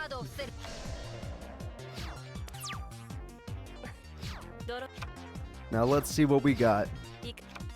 Misty goes ahead and pops one of Akiza's back row. It was nothing special. Nothing that mattered anyway. It was Overdoom line. Lord Poison is dead, which means Botanical Lion's coming back. Well, there's the lion. And Akiza needs to draw herself a powerful monster. She's kind of screwed. Nope, no new monsters? No new monsters! Akiza is breaking. Akiza has officially bricked, everybody. There's no chance now. However, Call of the Haunted will be activated. Don't know why. Your monster's still too weak. Yeah, I don't know about that. I usually like to save my Call of the Haunted. Now that Overdoom line would have actually been good, but yeah, MST said no. Botanical Lion Part 3. I know, right? That's the only card she summons. Face up, anyway. And it looks like Misty, the champion, is in complete control of the duel. Blue Rose Dragon is dead, which... Oh, guess who's back? It's Botanical Lion Part 4. The Revenge. Also, Misty's field is horrifying. Akiza plays Miracle Fertilizer, which doesn't help in any way, shape, or form. All it does is bring back Lord Poison. And Compulse puts Lord Poison back in the hand, which is actually not bad. It might be better. Akiza, what is going on with you? Like, honestly, what is going on with you? And Akiza has... Well, okay, she had 2 Wall of Thorns. Lucky her. That is very lucky. And Misty takes 1,000 damage in total. Akiza has a Tribute Summon, so here we go. It's Gigaplant, and we have ourselves Supervised to instantly activate its effect to summon Titanio, Princess of Camellias. And the attack goes through, but Draining Shield wants some health. Alright, Draining Shield, everybody. Gigaplant and Tornado Wall until Akiza gets rid of the field spell. No damage will be dealt. She's taking out some Mako Tsunami strategies. One of the strongest duelists we've ever seen, Mako Tsunami. Giant Trunade will stop the problem. If only for a turn, it will stop the problem. Gigaplants will get out Botanical Lion for the 5th time. That's useless now. You already summoned it. Yep, and Gagagigo is dead, and Misty takes some heavy damage. But it's not enough because her opponent has already healed. So, even though it was a good play from Akiza, it's only lasted for 1 turn. The same situation is still here. She needs to pop the field spell. And we have Gigaplant number 2. Now that Supervised would have been nice, but you screwed yourself. And we have Lord Poison, a full field. Oh, who needs Tornado Wall when you have Mirror Force?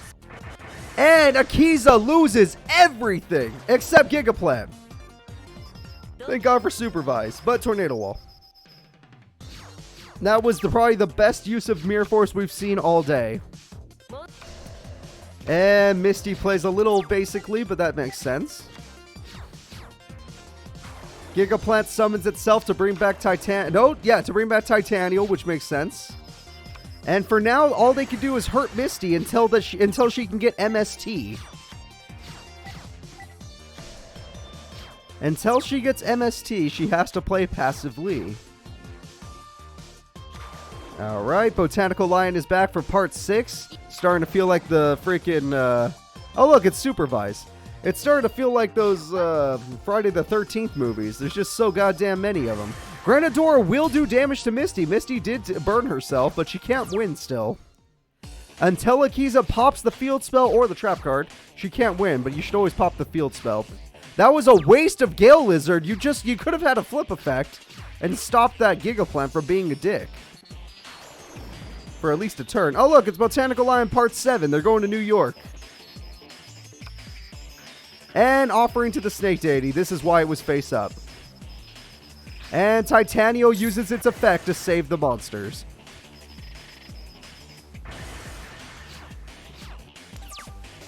Though, don't worry about deck out. There is no deck out coming. We're just waiting for MST. And if this continues to go on for a while, I will speed up the duel if I have to. Alright, Gigaplant summons itself as if it could do anything.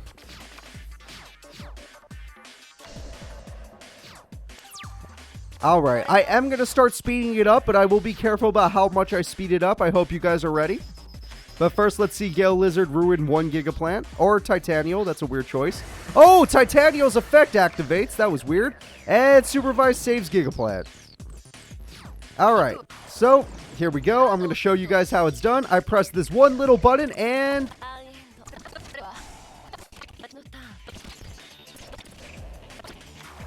Giga comes back. And that's how we do it. I've decided to add a speed up button for these tournaments. And there we go. Gigaplant is dead. Anything else happening? Gigaplant brings back Gigaplant as expected. And TT kills everything. It looks like the field is back to being kind of crappy, everybody. The field is gone. All she has is Titanial. Gigaplant.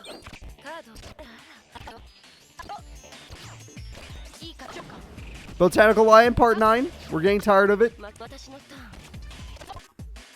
And we have Rebirth of Judgment, which doesn't matter. Swords, doesn't matter. You already have Tornado Wall.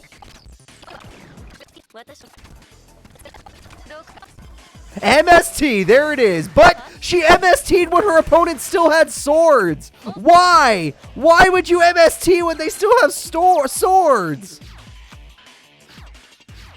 Oh my god. Don't you know she could just get another one? Oh, why? Akiza, if she has another Tornado Wall in her hand, you know what you just did? Do you understand? I don't think she understands what she just did. Alright, well, I'm guessing one of those is Tornado Wall, but let's get moving.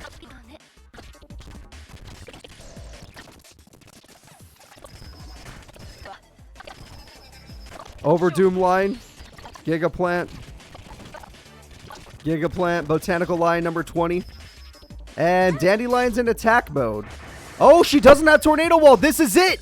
This is the end of the duel. No Tornado Wall has been found. 4,100 attack Botanical Lion. And it's over on turn 46. The winner is Akiza. She takes out the champ.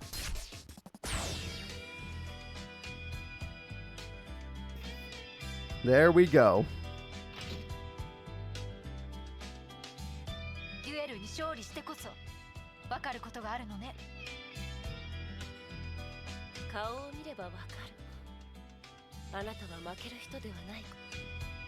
Alright, good duel, good duel. At least that one was back and forth, even though Akiza was just stronger.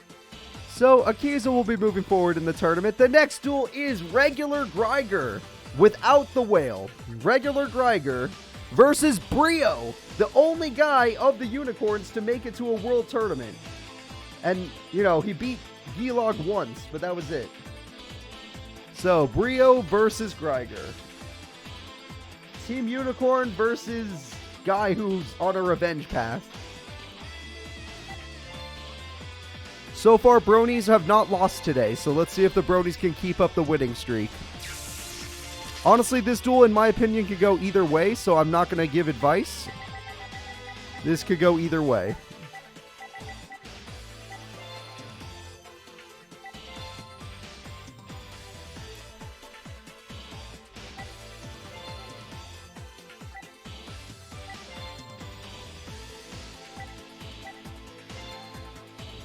Alright everybody, let's go ahead and get it started. It's time for regular Gregor from the that one Grand Prix tournament versus Brio.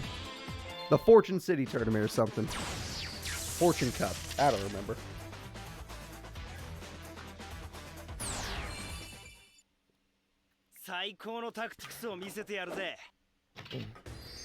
I would say both these characters have a similar power level, so I can't give advice. Gregor might be a little stronger, but only a little. And Card Trader to start the duel is very nice. Card Trader's a nice card to have just to give you an extra draw, you know. I know you have to put something back, but who cares? If you run decks like I do, you always want to put something back. Alright, I'm going to go ahead and check out the bets. The bets on this one are modest size, nothing wrong with that. Brio has the higher bet from Bio Psycho Wolf at 11.1k. And we're going to start the duel with Chain Destruction, which gets rid of the Solar Flare Dragons from his deck.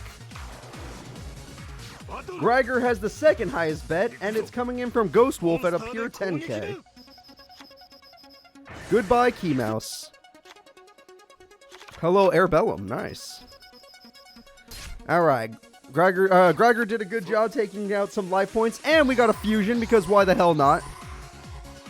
And his fusion is Volcanic, or Ignition Beast Volcanon. 2300 attack is probably a little too much for Brio to deal with. MST can get rid of Card Trader at least, but, you know, I would have hit the trap card. Airbellum hits the field with a Monster Reborn on Solar Flare Dragon. Is he going for a Synchro? He's going for a Synchro, everybody.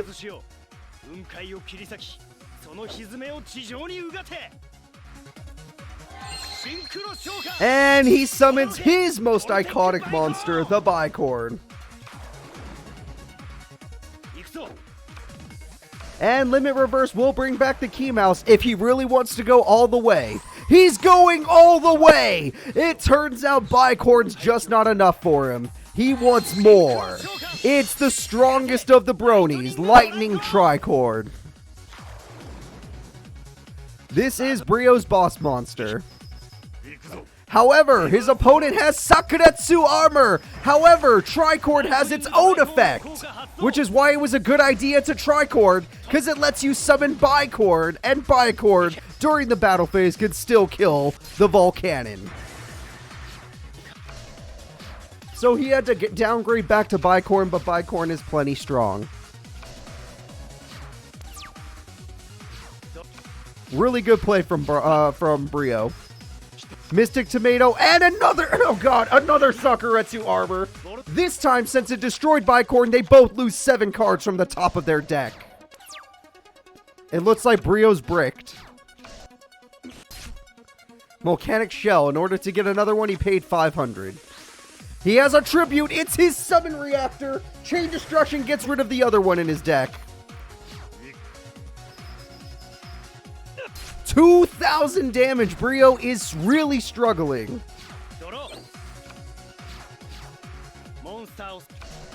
Alright, Brio at least drew a monster, but he's going to need it to stall because he's in trouble. We have ourselves Machina Armored Unit, which is really busted with this deck. Gregor is thinning out his deck, which is not a good idea against Brio because Brio likes to make people thin out their decks. Airbellum is dead. This is looking pretty bad. Hand Destruction could be helpful, because honestly, they both are kind of bricked. Alright, he did get a new Trap and Monster. Perfect combo. Monster Reborn is super busted. What will it be bringing back? The Lightning Tricorn is back, everybody. And we have Refusion to bring back the Fusion monster. It looks like the duel's over. The winner is going to be our buddy, Gregor. And the ignition is good. Bicorn Rem is dead. Tricorn goes in. And the final attack is here. Gregor's going for it. He's going for game. There it is. Brio is out of here. Gregor fans rejoice.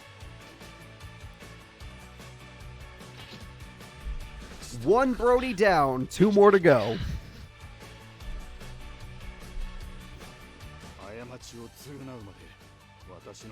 I see a lot of 4 and 13s in chat. That's not good. I think you guys need to bet a little better. Alright, so let's go ahead and take a look at our brackets.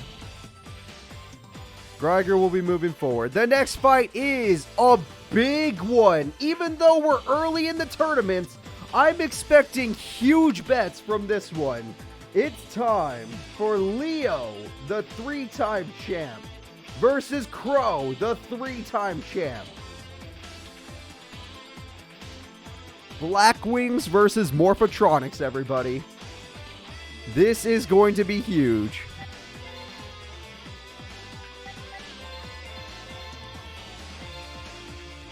No, I cannot give you advice on this one. They are both equally qualified.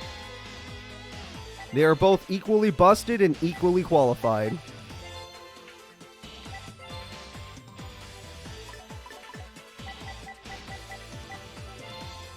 And they're both part of Team 5D's too.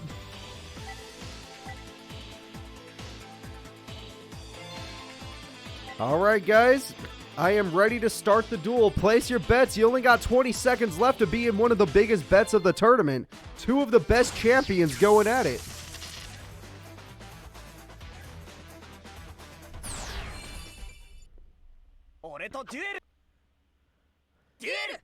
They're both safe bets, which means neither of them are safe.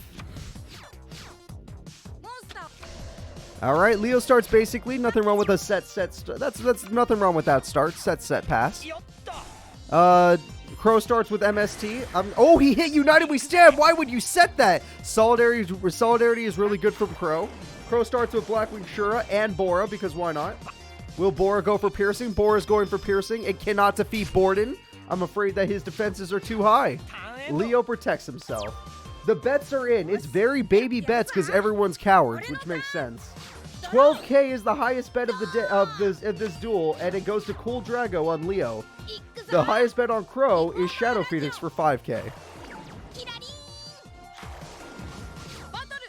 Radeon has joined the field and is crashing. Oh, it isn't crashing because apparently it can't die for some reason. Is it because Borden was in defense mode? Yeah, it's because Borden was in defense mode. Hey, it's freaking the blue North. It's the North card. And with that, we're going to see a Synchro Summon, everybody. It's time to evolve. I don't know why he didn't use the monster that's in defense mode, but whatever. You're going to die. And Crow's going ham. He decides to get rid of the monster that could make his opponent's monsters invincible. But now Leo gets to keep the buffing monster.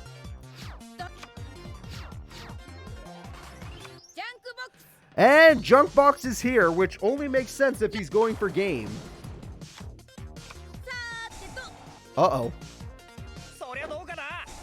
Oh, Deck Devastation Virus might save him. Yeah, Borden is dead. All of his monsters are dead.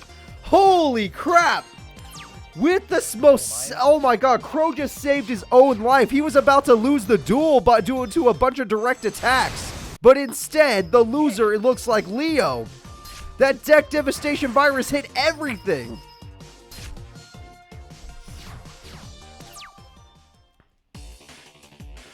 You have to remember, Crow is the 200 character champion for a reason. He won the biggest tournament I have ever thrown.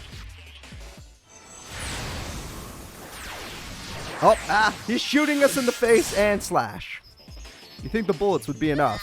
Leo has lost and Crow, the largest champion, has won.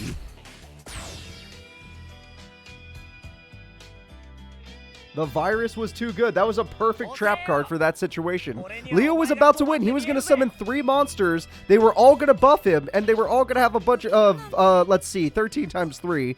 That's 3,900 attack. And then he had the buffing card in his hand, and then it was the 1,800. Yeah, that was game. But instead, Deck Devastation Virus said no. All right. Crow is really strong still.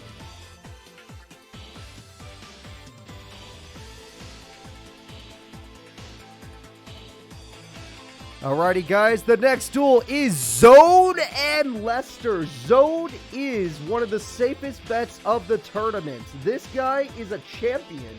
He was the champion of the first ever Tag Force 6 tournament for good reason. He's a real one. So, place your bets on Zone and Lester. Lester is the weakest of the Mech Lords. Zone is the Time Lord Master.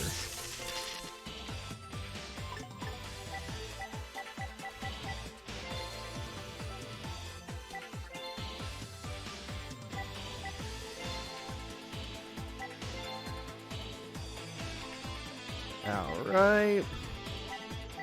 Where's Lester hiding? There he is. And I'm ready to start the tournament. Or the battle. Here we go, everybody. It's time for Lester versus Zone. Zone is very good in this game. His AI actually knows how to use Time Lords in this game.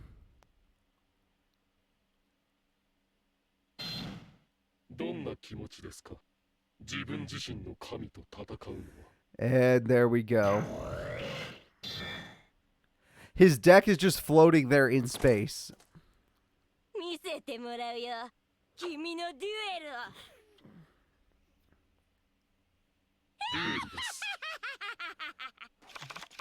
Alright, time to look at the bets. Let's see what we got. Lester has a tiny ass bet at 1.1k from Peace. And the biggest bet from Zone at 3.1k comes from Shadow Phoenix.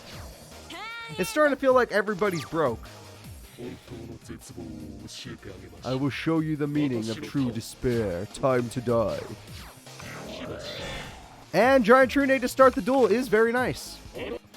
And Time Lord Sandy is really good.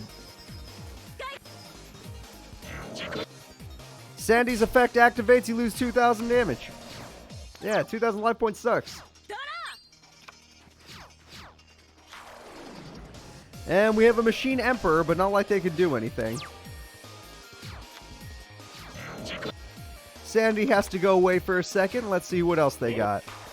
And they have Cammy. It's Cammy, everybody.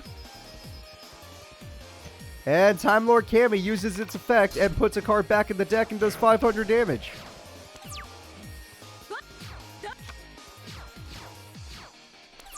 Alright, Lester is still kind of screwed because his opponent will not destroy him. And he braked! Okay, this is Lester's only chance to go in. You only get one chance, Lester. Make it count. And Lester makes it count by summoning his boss monster at 2,200 attack. Now, it may not be all the parts combined, but it's still something. And TT. However, TT will backfire super hard. Lester got exactly what he wanted. This is the strongest card in Lester's deck. Machine Emperor Skill. And his top. And his attack. And his guard. And his carrier. And that all forms Mech Lord Birdie. Yeah, I don't know. It's called Skill, but it's a bird. It's the weakest of all of them at 2,200 attack. Alright, Lester goes in with the main attack. This is the one that matters. Ah, yes, the Penis Gun, of course. I forgot he has the Penis Gun. There we go. And 2,200 damage goes. Liminal removal. Lester's trying to kill him in one shot. Lester does not want time. Oh my god, is he going to go for it? Is he going to take out the Time Lords in the very beginning of the tournament? Bullshit.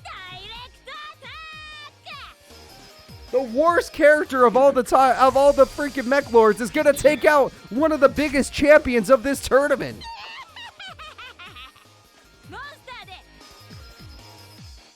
All he needs is one more attack.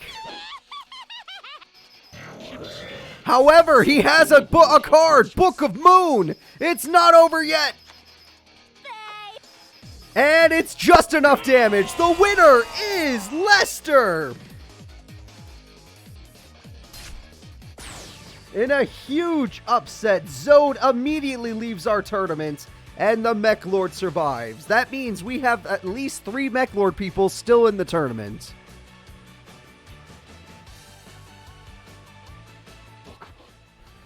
Bokuna. He was supposed to work for me.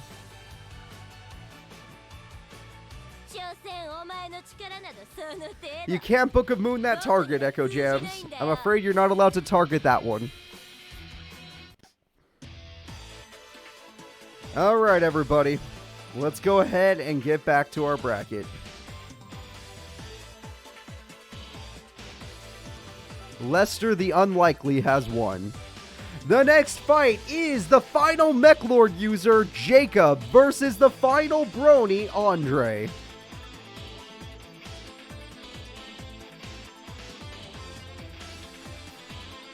That is correct. Lester is the only one to not win a tournament. Or even be top 4. Alright, so Jacob versus Andre. The final Mech Lord versus the final Brony. Who do you guys believe in? The Earth Mech Lord, which is the strongest Mech Lord user? Or do you believe in Andre, who has the Brodies?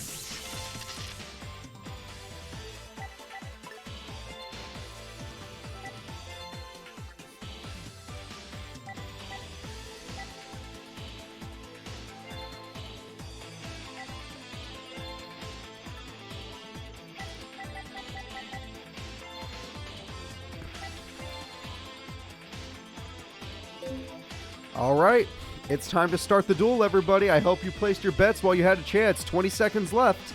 Let's do it. Andre versus Jacob.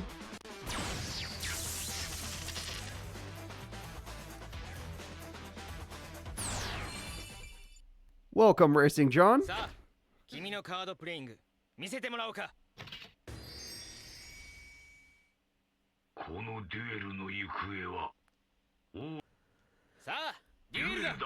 Duel. Alright, Jacob starts with a set pass. Nothing wrong with that. Andre starts with a set pass. Nothing wrong with that.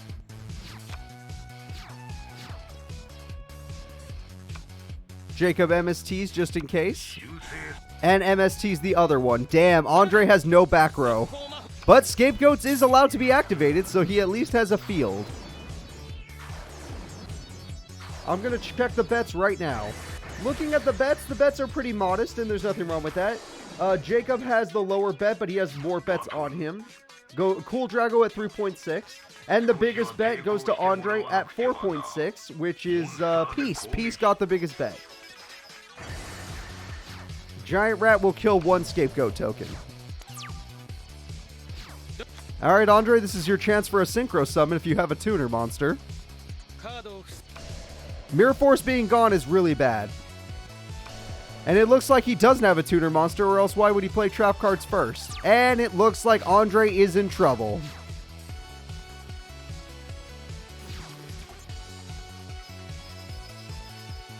There we go. Welcome, Night Shroud. Andre seems to be in a little bit of trouble, but luckily Jacob's not doing much either. We have ourselves a Chain Dog. Chain Dog can at least defeat the rat. Yep, Mirror Force is gone. So Andre will be playing this duel with a very big disadvantage. And Jacob just goes after 1 more Scapegoat token. They're very annoying. Swords of Revealing Light is going to be an annoying stall card, and now we know he had Nimble Manga just waiting. He wanted his opponent to attack that card. And we have Lockcat. Chain Dog Lockcat, now we just need Key Mouse. And then we're all set.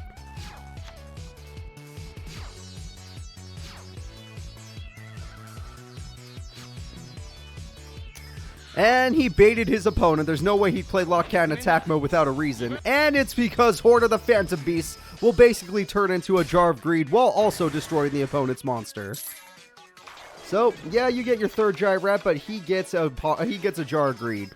Nimble Mamanga is the next target. Interesting target because all you're doing is helping Andre thin out his deck while helping him heal. And there we go.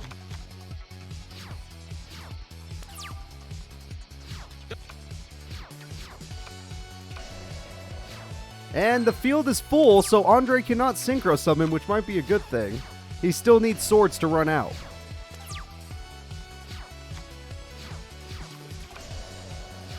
Lots of back row, my god. And there goes the sword. So, Jacob, this is your last turn. Make it count. Lots of back row. That makes it count, in my opinion. Back row is busted. All right, Andre, what are you going to do? Andre goes in after Grinnell attack form. It works. Lets him draw a card.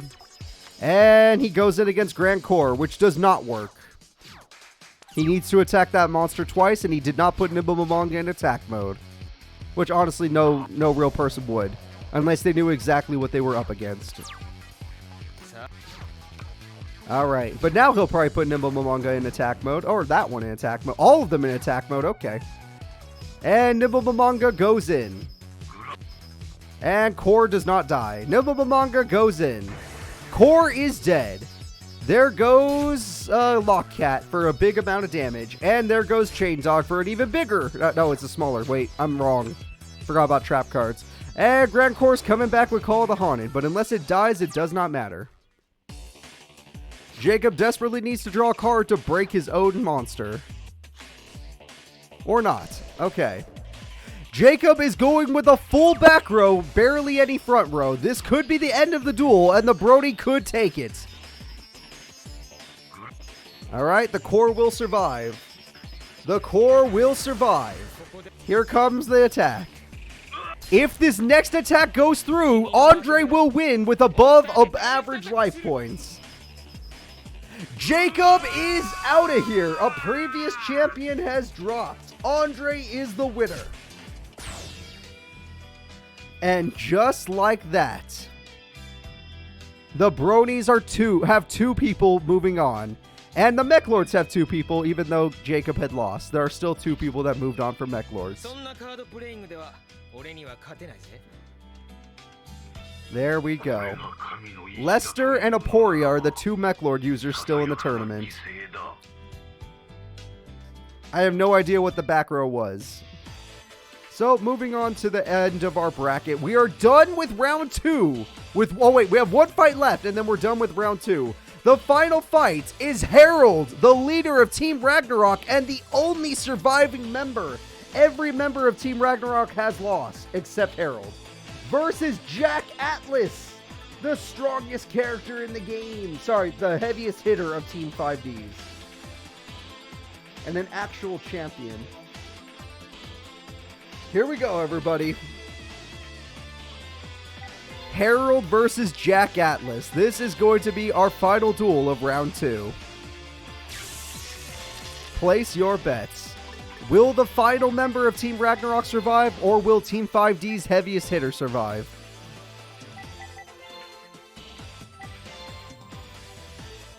My money? You know I'm going to bet on Jack. That's my boy right there.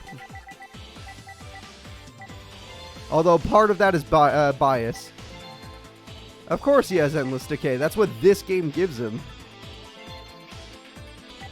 But Harold has all. He doesn't just have Odin. He has all of them. So let's go. We have a bet on Harold. We have a bet on Jack. We have an order of pizza, chicken, and wow, you got everything. Lucky you.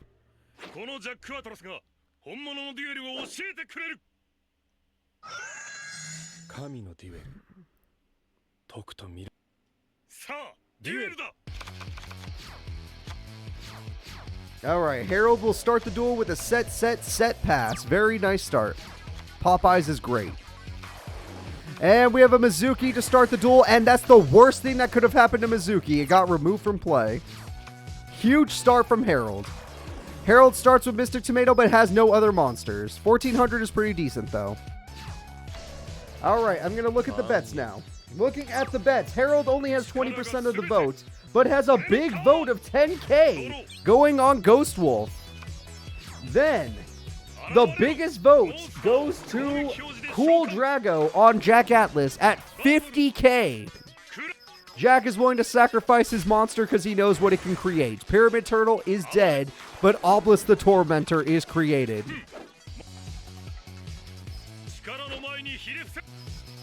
You can't send bits, Peace. The only way you can is you bet on the person you think will intentionally lose, and that you have to hope the person you want to get the bits will bet on the person you pretty much think will win. In this game, they give Jack zombies, and that's how he makes his level 8 dragon. He still has his resonators and all that stuff, too. And that one Lance Archfiend and all that stuff. He has all of it. But the zombies are... And he has Vice Dragon as well. Alright, he plays his monster in attack mode. He's going to try and clear out the field. Goodbye, Dark... Oh, nope, it can't die. But Dark Resonator can't do much, because why would he want to Synchro Summon when he has freaking 4,000 attack points? Plus, Dark Resonator can't die anyway, so who cares? Swords is still running out.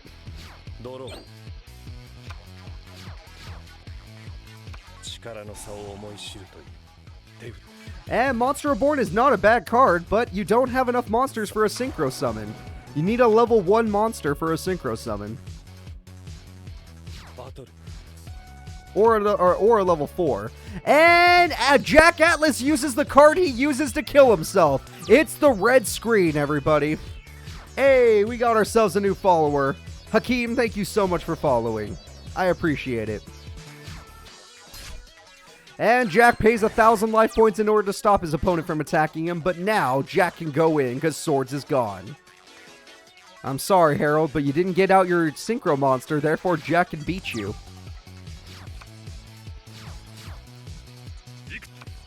And Jack MSTs just in case he hits God. Yeah, he did. There we go. And Jack summons another monster, but second God says no. We have a second God in the field. However, Monster Reborn says yes, and he's tired of your bullshit. We have a level 7 Synchro Summon. I expect Chaos Archfiend, and I got Chaos King Archfiend. There we go. Chaos King Archfiend, Dark Resonator, and freaking Endless Decay all together. Mystic Tomato be damned. Mystic Tomato number 2 be damned. Harold almost died from that attack alone. And he can't use Mystic Tomato's effect because it would kill him. It seems like Harold is out of life points, out of stall, and out of time. This duel is over. He can't do anything. 2 back row, not enough to stop the boy Jack. Jack's unstoppable. And Jack plays Resonator Call because why not add another one? Dark Resonator comes to hand.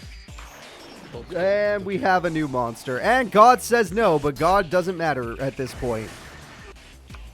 You can't stop him. The duel's over. 1 Nordic Beast down. Which brings out a token. Oh, 2 tokens. Never mind. Thanks to the double token, this guy gets to survive 1 more turn. But don't get your hopes up. The red screen burns him again, but Harold has no life points left and no way to do damage. Alright. We are now officially at the end of our duel. Another Dark Resonator joins the field, and God said no again. Harold is down to 200 life points, just trying to stop Jack from summoning more. Valkyria of the Nordic Ascendant is dead. Valkyria of the Nordic Ascendant is dead. And finally, after all this time, Harold, the final member of Team Ragnarok, is dead. Team Ragnarok got wiped. Team 5D's is doing real good, though.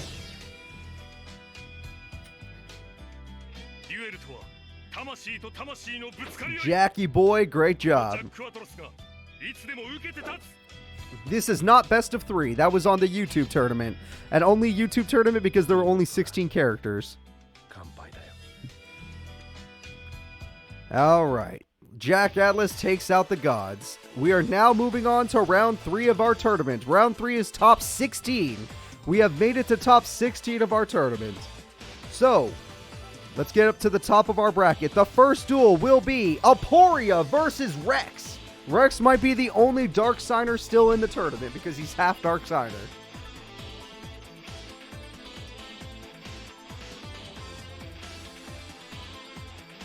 Aporia is one of 2 Mechlord users still in.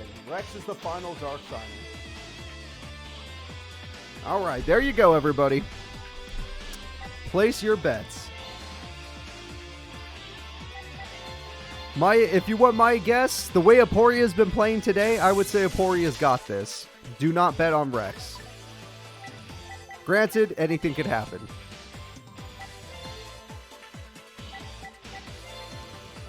If he does get his Sun Dragon out here, maybe he could win.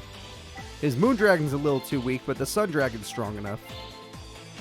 Either way, let's start the duel, everybody. Let's get it going. Hey, Crocothalos, thank you so much for following. I appreciate it. Let's get it going. Rex versus Aporia.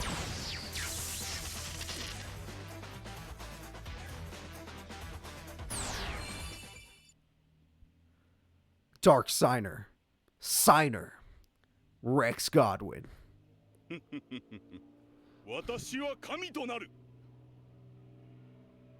新しき未来のために、その礎となるがいい。 Both of these characters are gigantic, but Rex doesn't even have a deck. He just pulls from space. Aporia has a deck.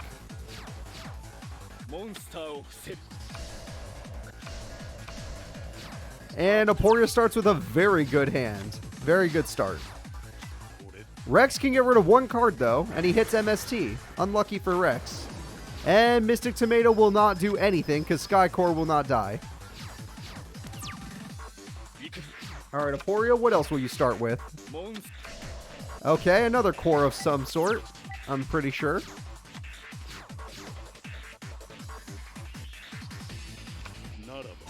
And Giant Trunade, really good. That is going to buy him an attack. No! You need more than 1 monster, you fool! YZL Top is dead. You need to get rid of that core before it becomes a problem. And the trap cards are back. Giant Trunade only delays. It doesn't stop.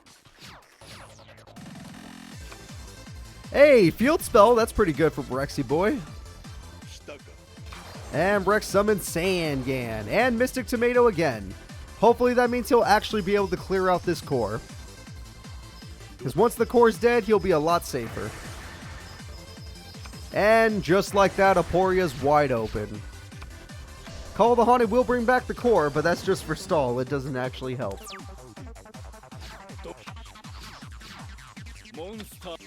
And Aporia sets again. Wow, Aporia is not drawing any of his combo cards this time. Unlike the last duel. Last 2 duels. And we have Fire Ant Ascator, which can Synchro Summon, but right now, yeah, it's better not to Synchro Summon because your opponent would kill you. In fact, for the love of God, do not Synchro during this fight. If you Synchro, he will just do everything in his power to eat your Synchro. And we have Curse Synchro. Whatever you do, do not Synchro Summon. I don't care what you're feeling, Rex. Do not Synchro Summon.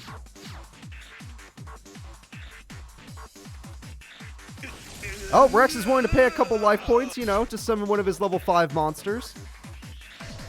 And he sets it. What? And Skycore again. He keeps getting the weakest core. Luckily, Rex's AI is smart enough not to try a Synchro Summon. No Moondragon is coming out. I believe Moondragon is level 6 or 5, 7? I don't remember. It's not level 8, that's for sure. And we have a Grand Core with TT. Yep, that's the perfect combo. And with that, although Aporia's life points are kind of low. Oh shit, he got his Earthbound Immortal!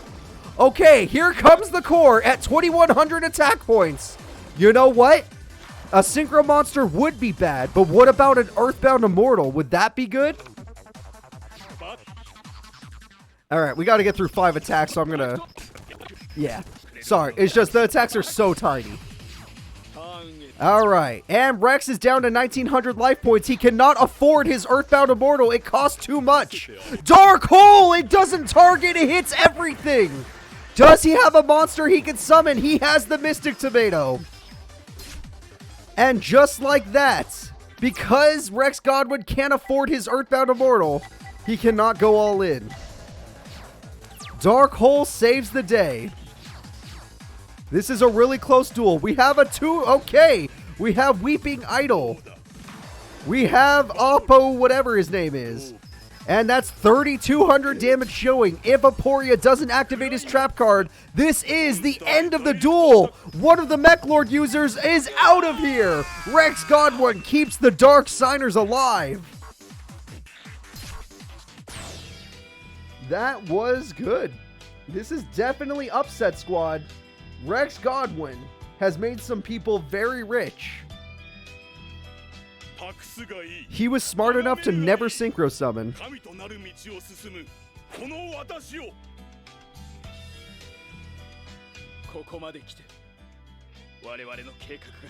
Sorry, Aporia, you weren't even a real final boss. Rex is a real final boss. You got overshadowed by Zone. Alright, let's move into our next duel. The next duel will be Sherry LeBlanc versus Jean, the leader of Team Unicorn and one of its surviving members. So, what are you guys for? Do you believe in Sherry or do you believe in Team Unicorn's Jean?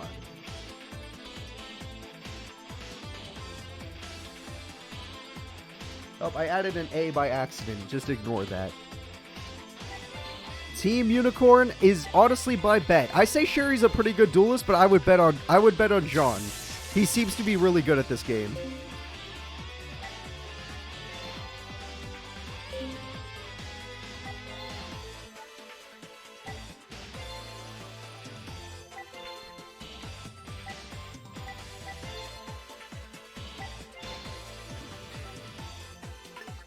This duel could go either way, so I'm not gonna be definitive on anything. I'm just saying Jean is probably a safe-ish bet.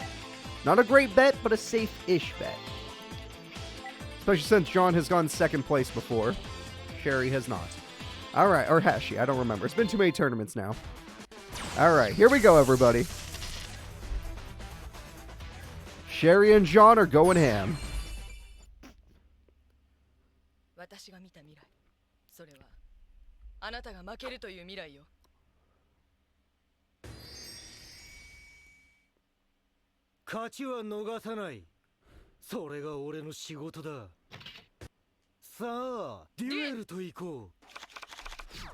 Alright, here we go. And we have a set pass. Very good start from Jean. What about you, Sherry? What do you got? Sherry is not willing to go aggressive. Makes sense. Set pass. Very good start. And Jean summons himself a Nimble Mamanga and is willing to go aggressive with it. And it worked? What the hell? Willing to go aggressive with Nimble Mamanga, and it was successful. Not something I expected to say today. And Sherry decides to monster board Sangan, which can be useful because, you know, Sangan lets you search. And she plays Violet Witch. Violet Witch will defeat the Nimble Mamanga, except Superficial Piece said no. He takes the 100, but he keeps the monster. Magical Dimension will work. And hello, Sorcerer de Fleur. And that's not good. That is very bad. She just stole a tutor monster. She just stole Elephant the Elephant. And Nimble Mamanga, that piece really is superficial because you are dead. And her level 6 synchro is Gaia Knight, the Force of Earth. Yeah, you're having some trouble. Bottomless. Yep, that works. Couldn't bottomless the other one during the damage step, but he could do this one. Dark Hole is probably the right idea. That is, yeah. Yeah, you gotta do that. And you still have a monster left. It's a baby. You're attacking with 100 damage? What? I was praising you for being a top 2 competitor, but what was that? You're insane. Oh, but God said no. He baited her with God. All right. The question is he going to be lucky enough to top deck a monster? He really needs one right now. He did not. Key mouse beatdown. We just need 78 more turns. And we'll be done. And she sets a card she's not willing to... I can't imagine any monster that's not willing to attack the mouse. And we have Delta Flyer. Oh, except Necroflora. Okay, fair enough. She had one. Oh, now you don't attack her. All of a sudden, you don't feel like attacking her. Pot of Avarice, amazing card for her to draw. He just needs a non-tuner monster. Oh, crap. We're in a zone.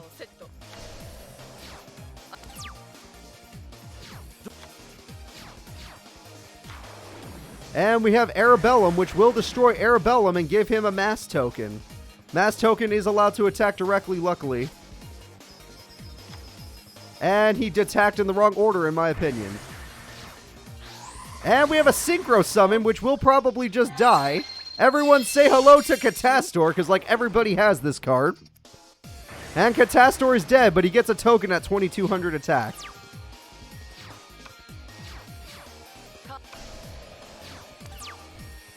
Alright, 2200 is pretty decent. And he has Battle Ox, but Battle Ox is dead. It gets him another token. But these tokens can attack directly. Superficial Peace has activated. I don't know what that even does in this case. Oh, it destroys a trap card. There we go. And Sherry LeBlanc. And it destroyed her field spell. That is super important. She actually lost her field spell. Jean is dueling at maximum capacity right now. Biggest brain he can find. And he top decks another mid-range Battle Ox, which will be used in battle. Okay, I'm in. He's going for piercing damage. It's gonna do piercing. 1700. Sherry's left wide open. Jean's going for game, and Jean's getting game. That's gonna be it, everybody. Sherry LeBlanc is out of here. Team Unicorn survives to top 8. That was a pretty close one. When she got her boss Sorcerer de Fleur out, I thought, oh, this is where he ends it. Or she ends it. But there we go. Why it can't direct attack when the field on? When the field was on, tokens are allowed to direct attack. But there was no field at the very end of the turn, because he destroyed the field. At that last turn, there was no field, because the turn before, he destroyed it using his mass tokens and his Superficial Peace effect. Alright, Jean, you get to move forward. We are now moving on to Mina versus Trudge. Oh boy. Mina versus Trudge. Both of these characters are very consistent, so we'll see.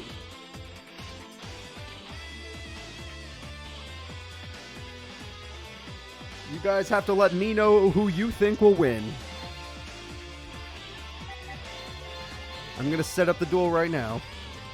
One person says they have to go Trudge. Okay. I can understand that. Trudge is a good duelist.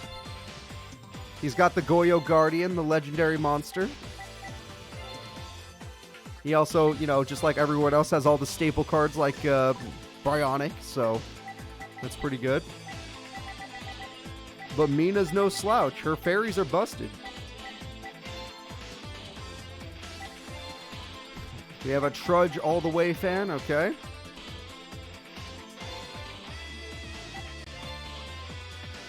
Well, let's get it started, everybody. It's time for Mina versus Trudge. Let's go.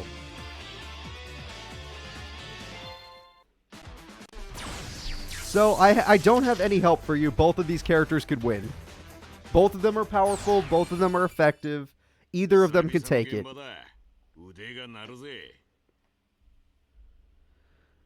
Alright, here we go. I'm going to look at the bets right now. Looking at the bets, Mina has a huge bet of 51,000.5k from Cool Drago. But Trudge has a good bet as well at 10k from Peace. There we go. Master Hyperion to start the duel is pretty busted. Now let's see what Trudge does. Trudge starts with reinforcements of the army. That's going to help him a lot, but Surge Striker ain't going to do a damn thing. I'll tell you that for free. And no.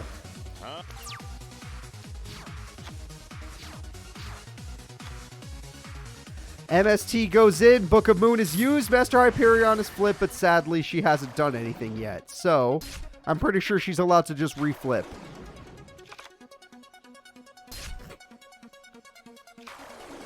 And yeah, Shining Mystical Ball is here. And yes, Exceed Summons do exist in this game, so there we go. Very few characters get them, but she's one of the characters that doesn't have a real deck, so she got one.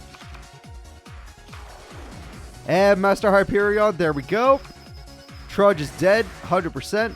Like 100% dead.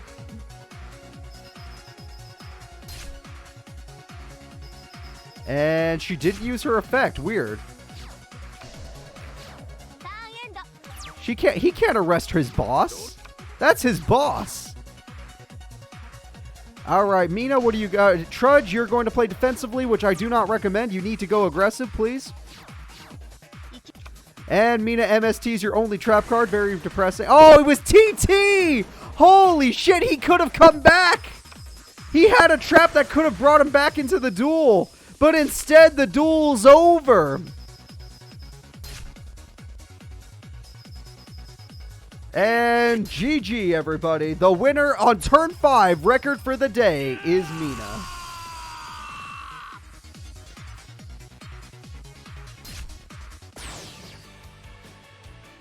Mina plays hard, guys. This is why she got second place in a world tournament.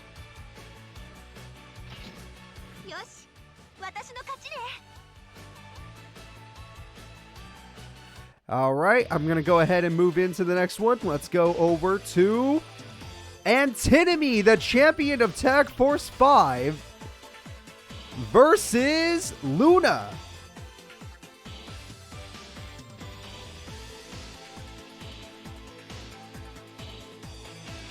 I would always say bet on the Tech Genius guy. This guy is really good, but Luna's deck can be annoying, so her anti-cure can kick in sometimes. Overall, she's not as consistent, though, so I would say bet on champion Antinomy if you want to win, but anything can happen. Luna, main character powers might activate, but Antinomy, he's pretty main character, too, you know? He hung out with the cast for quite a while, even if he wasn't Antinomy when he did.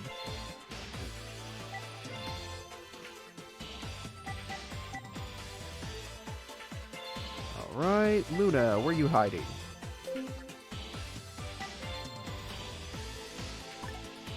Luna, ¿dónde estás? There you are. Alright, let's do it. It's time to start the duel. Luna versus Antinomy. Tag Force 5 champ versus the girl who once took down Zone. But so is Lester, so I guess that doesn't beat much anymore. Although Lester took his moment. He was like, oh god, Zone finally bricked. I only get one shot at this. And just, like, limited removal one-shot him.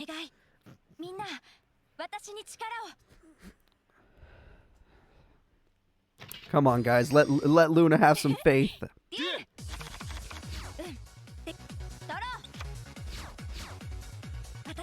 Luna starts the duel with her Armored White Bear, one of her better cards. And he starts with Cyber Magician, which synchros from the hand. Level 5 limiter removal. Everyone say hello to TG Hyper Librarian, a card many people probably recognize. There's a reason this guy's a champion. Alright, I'll check out the bets now since the duel's already started. Looking at the bets, Antinomy has more votes but a lower top bet of Ghost Wolf at 4.1k. And then the highest bet goes to Luna, who has less bets, from Peace. Peace put 5k on Luna.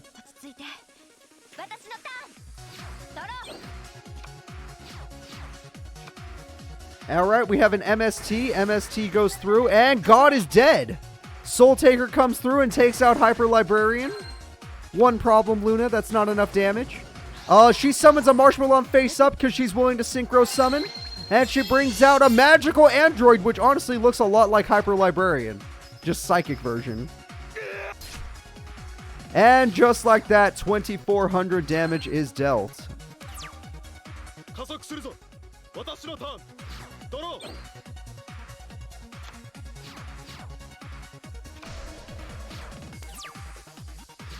Alright, Magical Android, go in. And he loses TJ Striker, which is what he wants, because it lets him search, I believe. And it lets her heal.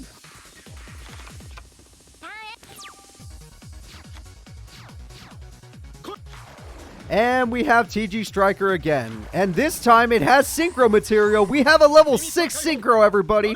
Multi-Synchro level.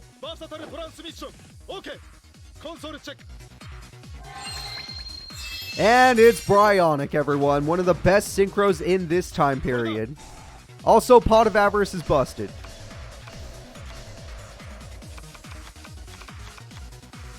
The Sherry match was not the last fight. You missed 2 fights. But she lost, if you're curious. And with that, Cyber Magician joins the field. MST joins the fray. Gift card is gone. Bryonic gets rid of Magical Android, and we have a Synchro Summon. The final card he uses is a Synchro Summon. And he summons himself a Scrap Archfiend. Not the best card, but at least it has attack points. Luna is in a lot of trouble. He's out of cards, but she's out of options. Is a lie. She has second Soul Taker. Holy shit. Does she have a monster, though? She does not have a monster worth attacking with. Luna's deck is pretty low power.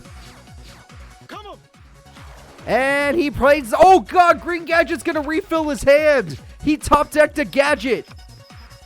That's actually pretty high. That's pretty good. Top-decking a Gadget is pretty good. Luna has not bricked, but she's not doing too good either. And Red Gadget gets him the Yellow Gadget. This guy is coming back. I'm afraid Speedbird is dead. However, Speedbird does bring back 2 monsters, but she's only going to get to keep 1. And it's not the tuner. Of course it's not the tuner. Alright, it's all up to Luna to draw a tuner monster. And she top decks a tuner monster! Luna did it, everybody! Level 4 tuner! Synchro Summon, go! It's the fabled Unicorn! Luna's fighting back, but he always will have a gadget in hand to make sure he has monsters. Luna keeps herself in the duel. He plays TGX, which will power up his TG monsters, which he does not have any of. And he sets something, which means he's not going for the gadgets to refill his hand. Luna summons Armored White Bear, one of her only good beater monsters other than, like, Sunlight Unicorn. And goodbye TG Warwolf, which will give him another TG... Oh, no, it doesn't. Unlucky. Yellow Gadget will not activate. He's out of gadgets already? And she gets Ebon Magician Curad. Oh, God. Even if he did have a monster, he'd be birding for it. As long as they both have the same amount of cards in hand, he can't activate any effects. Thanks to Fabled Unicorn's effect. No spell, trap, or monster effects can activate. TG Striker is good. Do you have a normal summon? Nope, just a set. He does not have a synchro summon, which means they're probably both tuners. Ebon does 600 burn. Currybon unironically gets summoned and destroys TG Striker.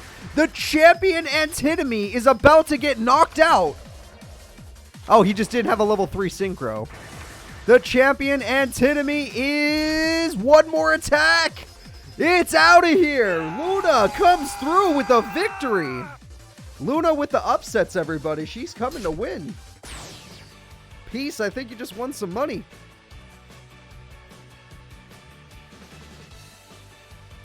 Alright. Good job, Laser Mike. その可能性を All right. Let's go ahead and take a look at our competitors.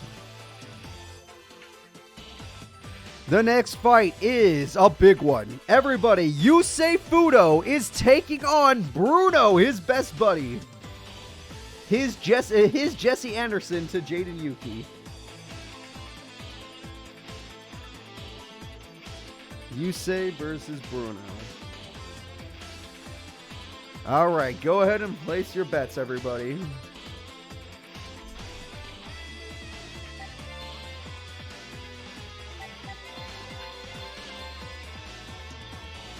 Yusei had a pretty incredible victory against his last opponent.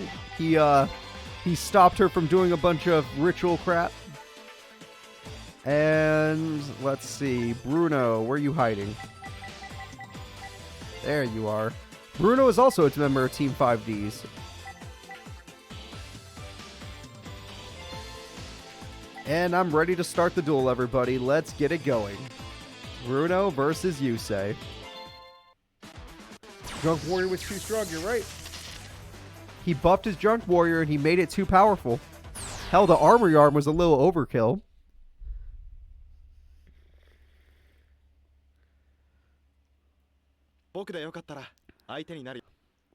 You tell Yusei to go down in the fourth? I don't think he can.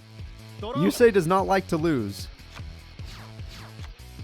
And that's really good start. Machina Armored Unit helps his deck out a lot. And he threw away some cards, which helps his deck out a lot. And he Monster Reborn's Machina Sniper. Not a bad card. Pretty good start.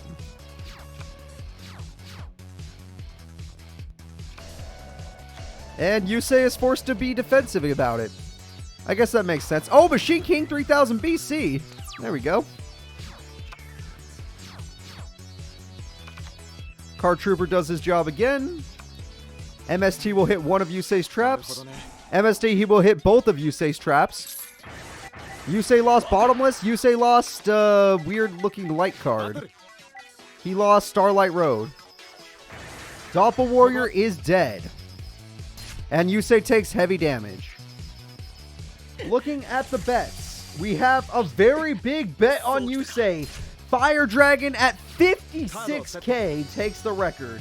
Not the record of the day, but the record of Yusei bets. And Bruno is bet with 10k from Ghost Wolf. I think the biggest bet of the day is still 70k. Alright, Yusei is forced to play defensive, no trap cards. Card Trooper does its job yet again. And Unknown Synchron is dead. Yusei is almost dead as well.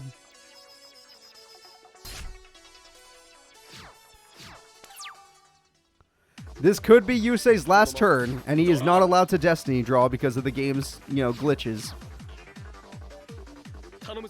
Yusei draws Drunk Synchron at the end of the duel. I thought it was over. The way he was taking his time, I thought it was over. But Drunk Synchron comes to save the day with Doppel Warrior.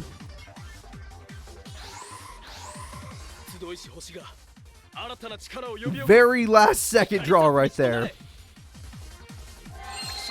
And Junk Warrior joins the field, and you better believe it's going to be even stronger. He's like, did you forget he's a main character? His monsters get animations. That's how you know you're in trouble. Alright. And thanks to Doppel Warrior, he's able to get more. Why did they play him in attack mode, or did he have to? Either way, 3,100 attack points goes in. Junk Warrior's coming to punch the screen.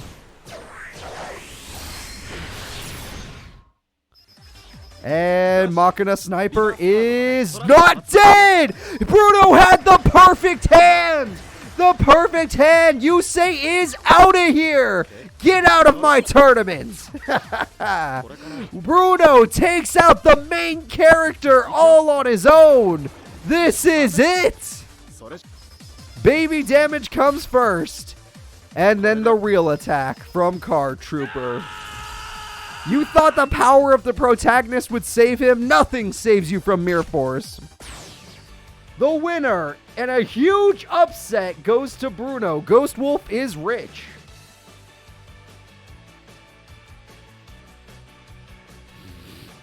There we go. すまない Even with his protagonist powers, you can't stop Mirror Force. 楽しいデュエルだったね。 Alright, looking at our bracket, let's see who's up next. Oh shit, we have a good duel up next as well. The next duel is Akiza, one other member of Team 5D's, and Gregor. Akiza versus Gregor.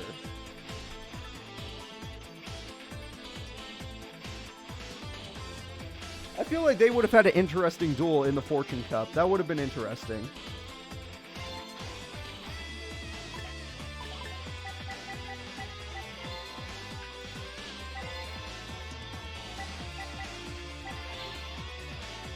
I don't think they did duel. Gregor. He's hiding from me. Why do you hide, Gregor? We need you. Alright. Let's get this duel started. Will Gregor and his summon reactors and fusion monsters be able to stop Akiza and her Black Rose Dragon that she never summons? That's right, Moki Doki. Zone lost to Leicester in a crazy one-turn comeback victory with limited removal.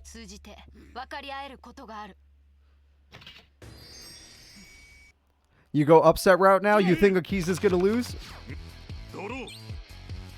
They're both good duelists, so you could go either way.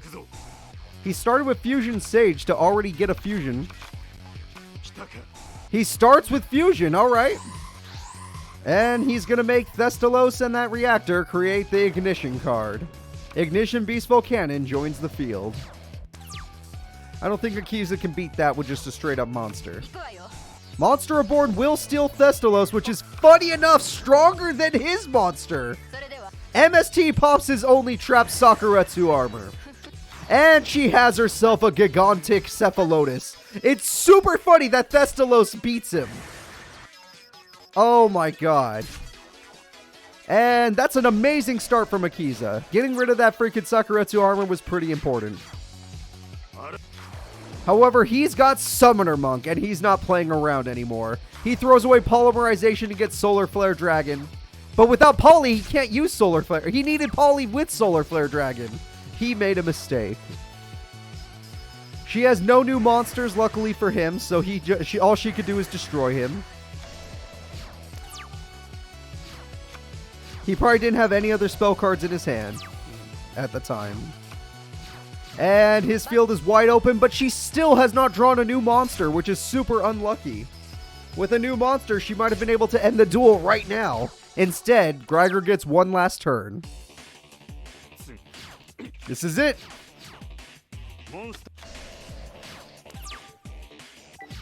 And he uses Fake Explosion to not only save his monster, but to bring out the Summon Reactor. Oh wait, he doesn't have it. That card in his hand was not Summon Reactor. And there we go. This looks like the end of the duel, everybody. Akiza, with only 2 monsters, wins the duel. Gregor is out of here. Yeah, that one was very one-sided, I'm afraid.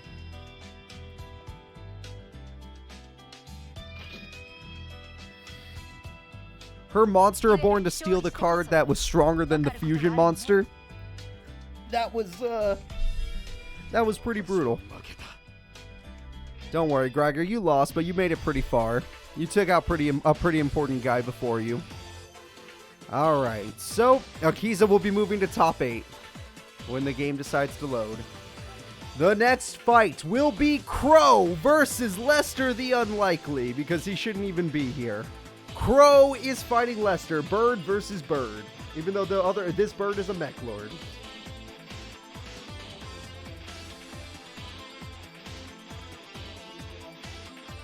Now, this might be the only time I say this, but Crow, for the love of God, do not synchro summon. If you synchro summon against Lester, you will pay for it. Do not Synchro Summon.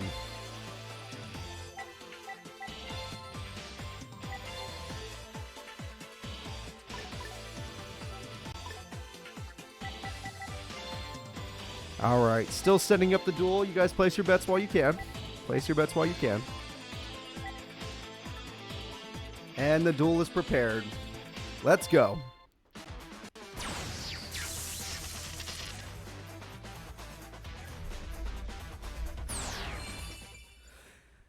If the predictions won't load for you, Darius, you need to leave the stream and come right back. For some reason, it's really glitchy on Twitch. Twitch's predictions are pretty glitchy. And predictions have just ended. Let's take a peek. Lester has 6% of the vote, and his highest vote only is 1.1k from Peace. Crow has 94% of the vote, and the biggest vote comes from Cool Drago at 60k. 60k is the second highest vote of the day. Alright, starting with Skycore in attack mode, I think he's baiting Crow. Crow MSTs because he understands bait. And he got rid of the Twin Vortex! The bait is gone! Crow did it! And now he summons Sirocco. And he summons Blackwing Gale the Whirlwind. And they're going in. He got rid of the Twin Vortex. It was the perfect pop. If he had picked any other card, he would have been screwed. And the core dies naturally. And we're getting a level 8 Synchro Summon. I think we're going to see Crow's Boss Monster. The strongest card in Crow's deck. Even though it's not the best card, it's the strongest. Black Winged Dragon. Crow starts unbelievably powerful, as you would expect from a champion.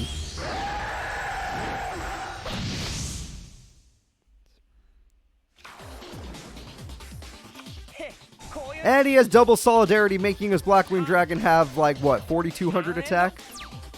44? Ooh. Oh, wait. His Blackwing Dragon's a dragon. It doesn't work with Solidarity. Never mind.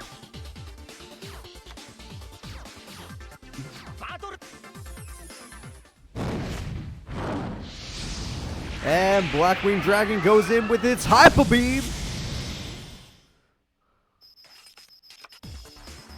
Goodbye, Scale, and sadly no monsters from Crow, so Scale summons Scale. Yeah, Crow, lots of back row is cute, but you need monsters. You need to win this duel before he gets his Synchro out and eats you. If he eats you, you lose.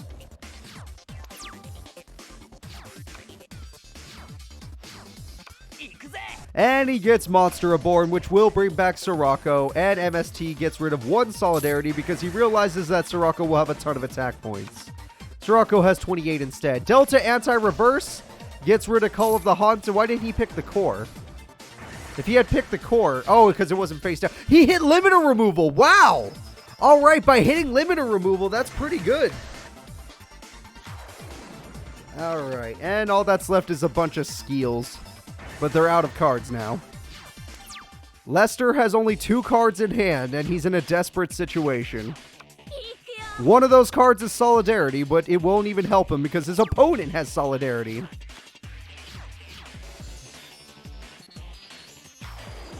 And oh my god, you didn't even need it! You have 2 Synchros! Oh, or 2 tuners, I mean. You don't even need this much power.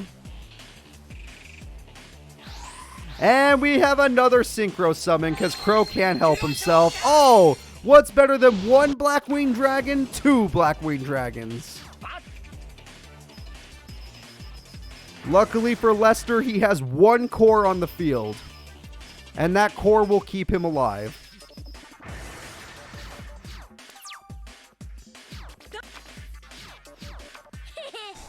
And Foolish Burial will throw away the other core. All 3 cores are in the grave, and so is Lester. He's about to join them. Crow, just stop. You don't need any of that. Crow is going to top 8. He went a little too ham. Crow top decked another Blizzard. That's, like, just brutal. And the double Blackwing Dragon wrecks Lester, the unlikely. He may have been able to beat Zone, but Crow's a different animal. And Celtic with the gifted sub is kind enough to give it to Luis.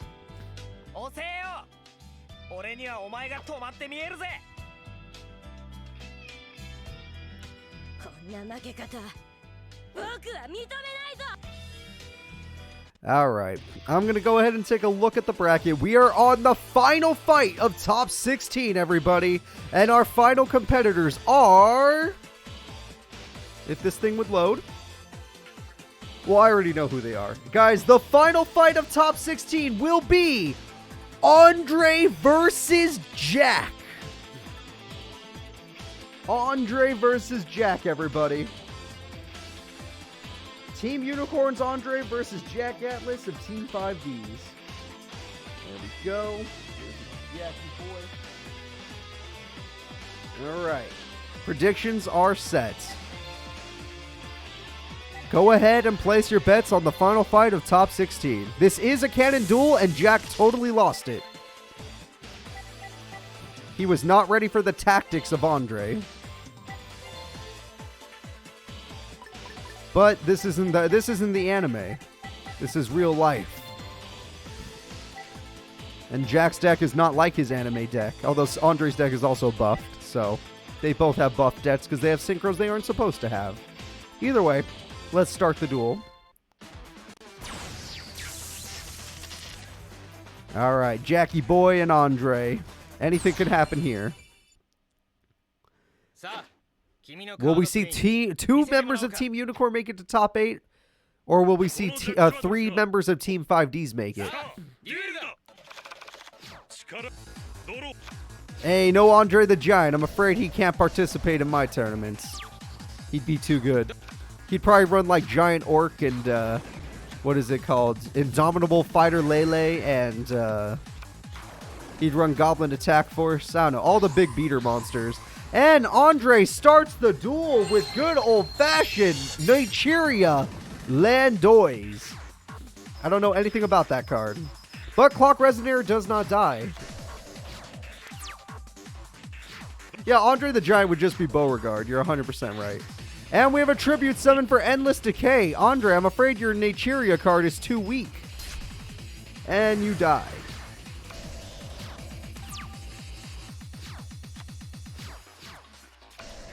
And we have a set pass. Andre is out of cards. Welcome, Juan. And Super Nimble Mega Hamster summons a Mind Mole to save the day. And my mole will save the day.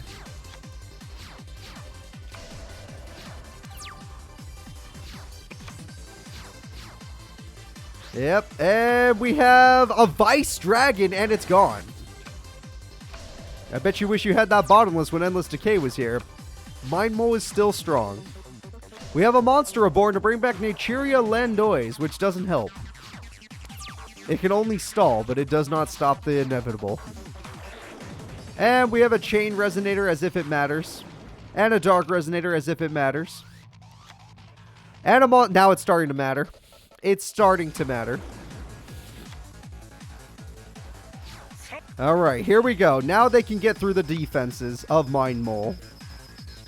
Jack is going all in. Jack's going to be able to pull off a full 100 damage. Alright, Andre, your opponent is officially... Oh, wait, he's got Scapegoats. Hold up. You know what? It would be interesting if Andre drew a tuner monster and then somehow synchroed his way out of this situation. No, I don't know any synchro summon that could save him.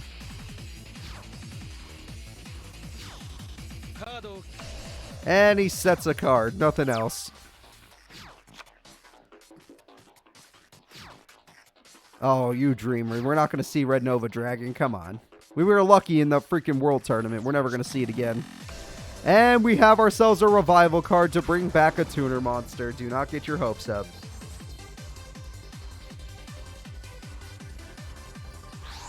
And we have a synchro summon. And it is the Crimson Dragon Archfiend. Okay, okay. A Red Devil's Dragon. Okay, so don't get your hopes up, but look who it is. It may be the Red Damon's Dragon, but that doesn't mean he's going to go all the way. Exactly. See, you got your hopes up for nothing. But Red Damon's Dragon is the perfect counter for this situation. Goodbye, Scapegoats. And goodbye, Andre. He will survive the turn, but he will not survive it well. Okay, well, Naturia Leo Drake will help.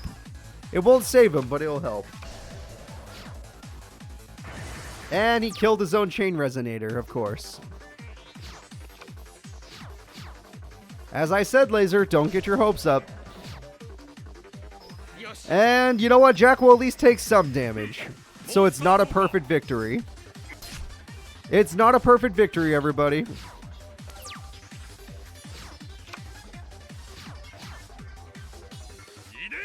Hey, look, it's Chain Resonator. Hey, look, it's Clock Resonator. Hey, look, it's this thing. I don't actually know what that does. And your hopes have been answered, everybody. We're gonna get to see it today. It's time for the strongest card in Jack's deck to be summoned. It's time for Red Nova Dragon. Level 12, and you better believe it gets an animation.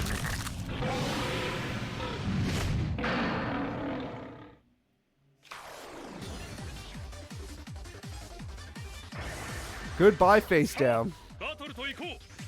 Now at least let us see the Red Nova Dragon attack or not. End the duel with Red Nova Dragon. Do it. Do it. End this duel.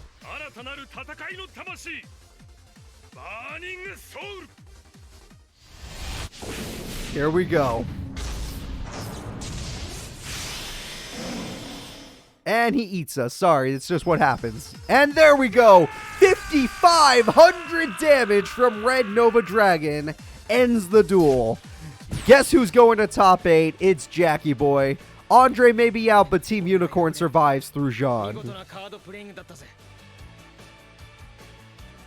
Looking at the bet, 65k bet on Andre from Ghost Wolf has just failed.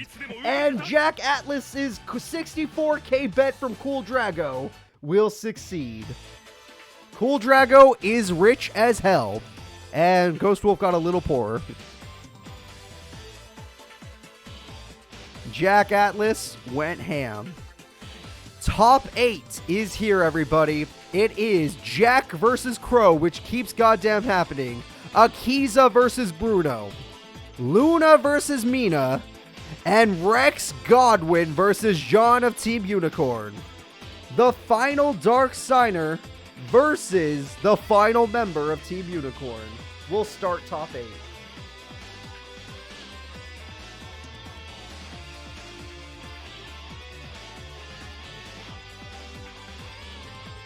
Everybody place your bets. This might be the farthest Rex has ever made it.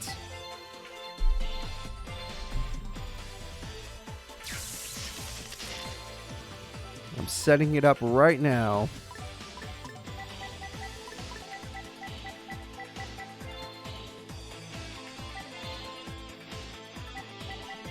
There we go. Rex is all ready to go, and I still need John.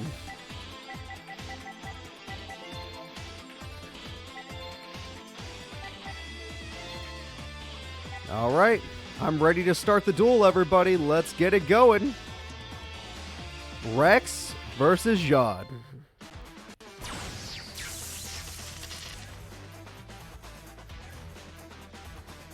Ten seconds left to vote for those of you that still care. Up, Dark Signer. Signer. 私は神となる。勝ちは逃さない。それが俺の仕事だ。さあ、デュエルと行こう。Duel. There we go. All right, guys, I'm going to check the bet right now, and the bets are in. Rex is the lower bet, and his highest better is Darius Winters at 3K. The highest bet is John, and John has 59% of the vote, with Peace at 10K.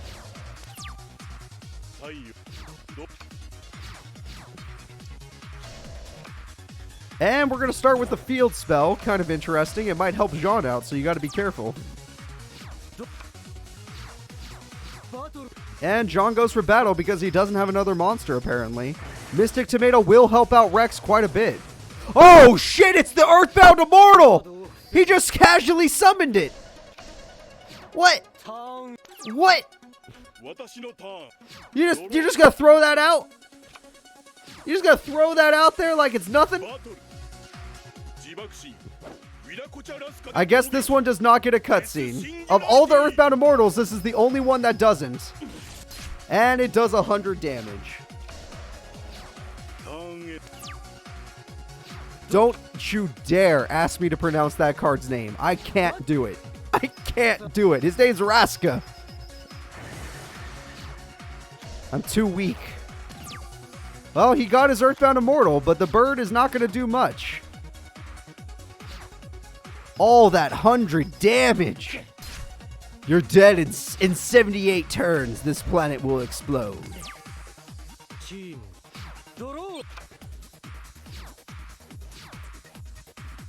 Alright, John, you gotta find out how to kill that level 10 monster.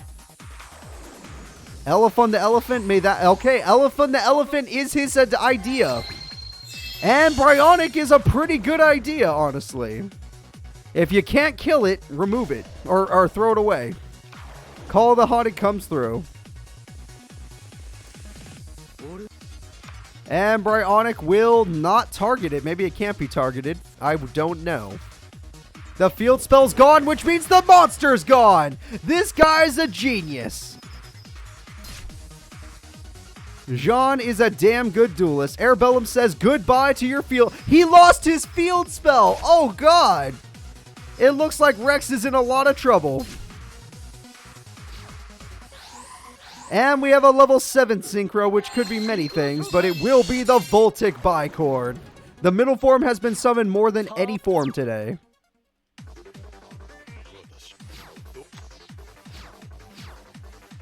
Rex, what are you going to do? Rex plays Monster Reborn on Enraged Battleox because that's all he can do. And he sets a monster out of fear. His opponent has put him in a bad position. Bryonic's effect will be used to get rid of the possible flip effect monster. And it looks like the duel's over. Bicord's going for game. Rex says no. Call of the Haunted won't let it happen. Mystic Tomato comes in clutch. And just like that, Rex stalls for one last turn. But he's got to make this turn count. He pays 1,000 life points to summon Dark Tuner, Goddess Witkata. I don't think that mattered. Yeah, I was going to say, I don't think that mattered, honestly.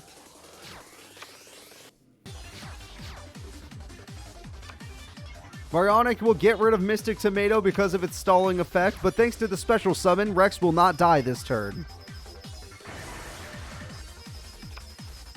And Fire Ant Ascator is dead.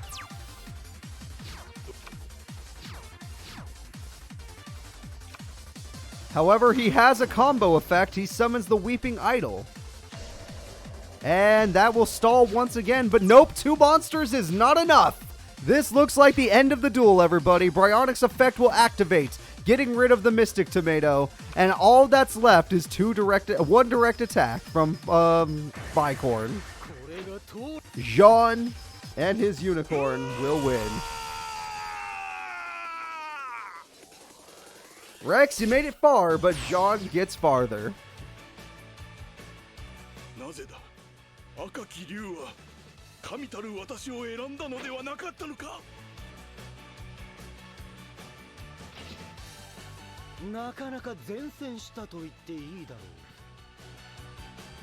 Good job, Jean. We're proud of you.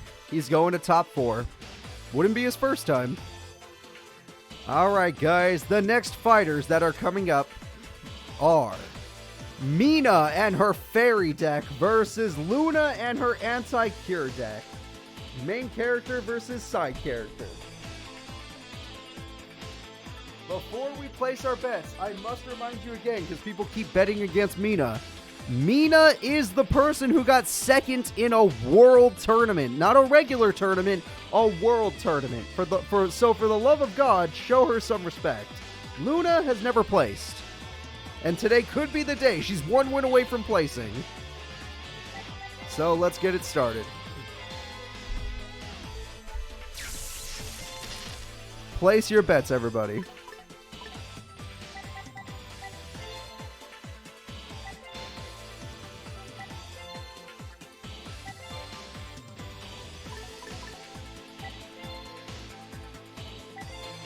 Mina all the way. You're betting on Mina going all the way. She's going to the finals. All right, let's get this duel started, everybody. It's time for Mina versus Luna. Which one of these characters is making it to top 4?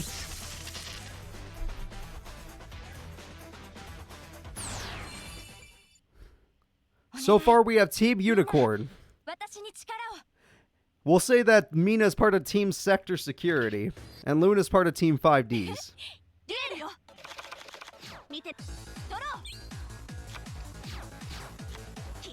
Alright, Mina summons Master Hyperion on the first turn, because she likes to do that. And has a good front and back row. And Swords of Revealing Light will protect her for at least a little bit. And she destroys the Agent Venus, which would have been super helpful if you had played that face up, Mina. And for now, nothing will happen. But Luna will heal herself, which she needs.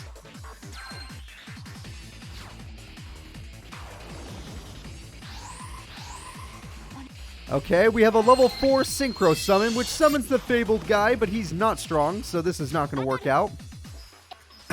He could at least destroy Nova Summoner, but that only helps the opponent. Okay, I would not have chosen that card, but whatever. Oh, now that's a little bit better, but still not a great choice. And Luna destroys herself.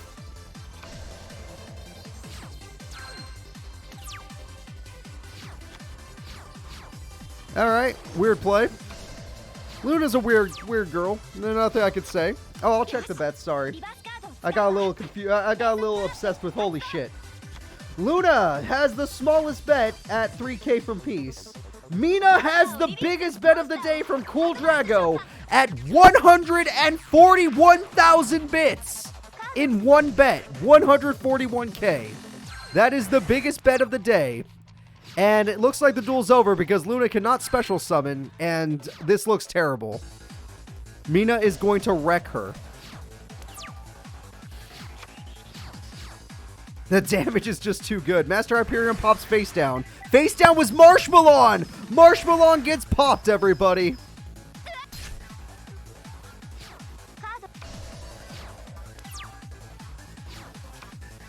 All right. Curry Bomb. Funny enough, Curry Bomb. Oh! God said no! God understands that Curry Bomb might actually be kind of busted in this situation. And, okay, this duel's over. One monster gets summoned, it's over. And it's there. Honest for game. The winner, to no one's surprise, is Mina. Definitely not Drago's surprise. They felt super confident. Luna is out of here.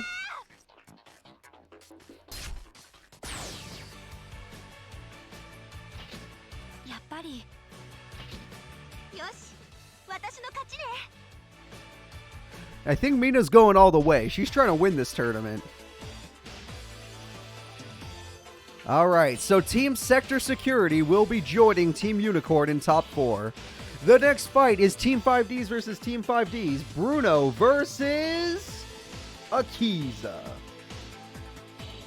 Can Akiza get revenge for Yusei after Bruno took him out?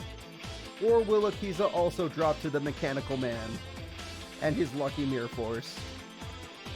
Place your bets now, everybody. Place your bets now. I say this could go either way, only because Bruno took out Yusei.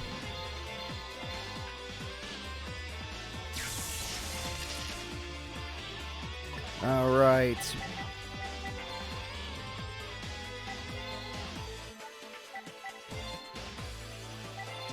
Still looking, still looking. Almost got everybody ready to go.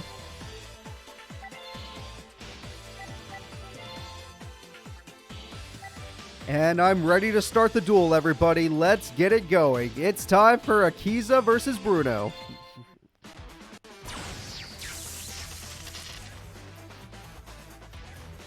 Bruno's deck is extremely simple. It's just basic machine monsters that always activate or don't activate based on their regular effects. They're very basic effects.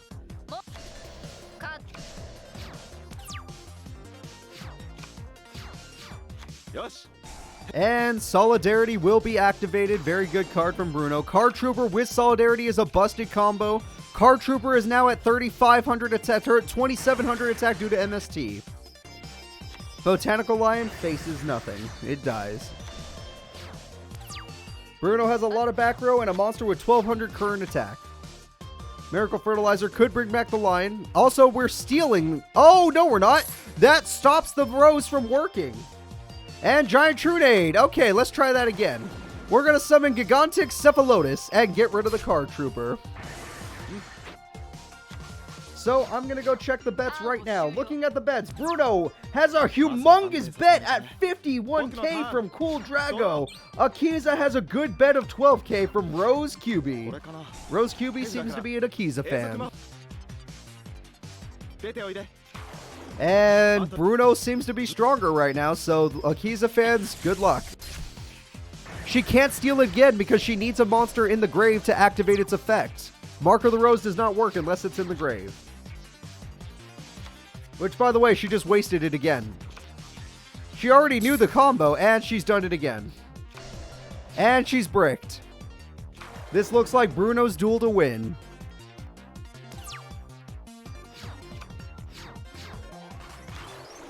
Oh my god, TT! Saves the day! That could have been game! With how much damage he was showing, that could have been game. She top decks Lone Fire Blossom, one of her best cards, summons the Giga Plant.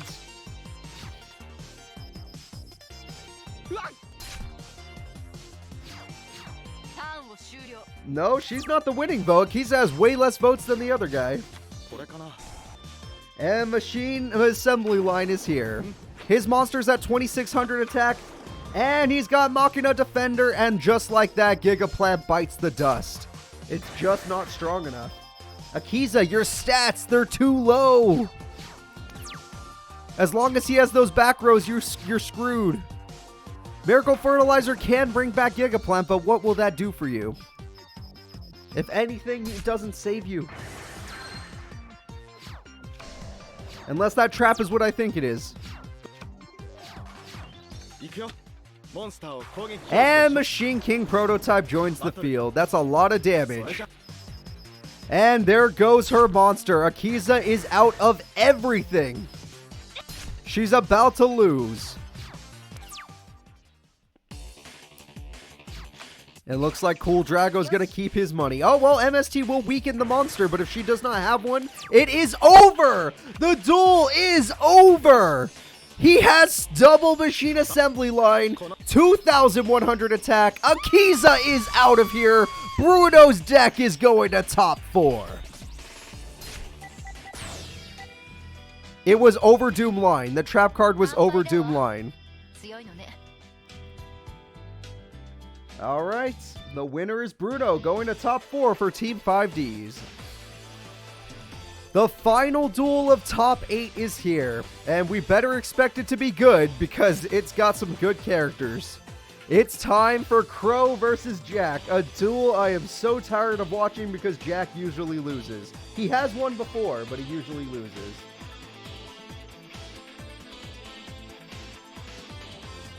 I don't know, the randomization of the brackets keeps putting them on the same side. Here we go, everybody. Jack versus Crow. Place your bets.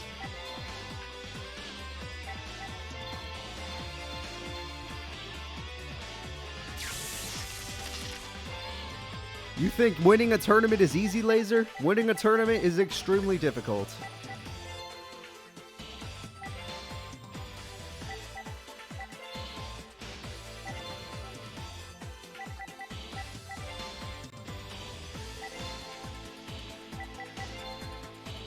Alright everybody, I am ready to start the final duel of top 8. This is it. Crow and Jack. Both members of Team 5D's, both going to die.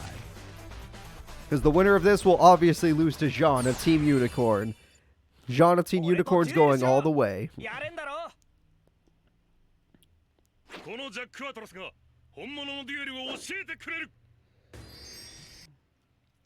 Here we go. I'm going to look at the bets right now. These bets are very one-sided. Jack only has 3% of the votes, and he gets a 1.1k from Peace. The biggest vote goes to Crow at 61k from Cool Drago.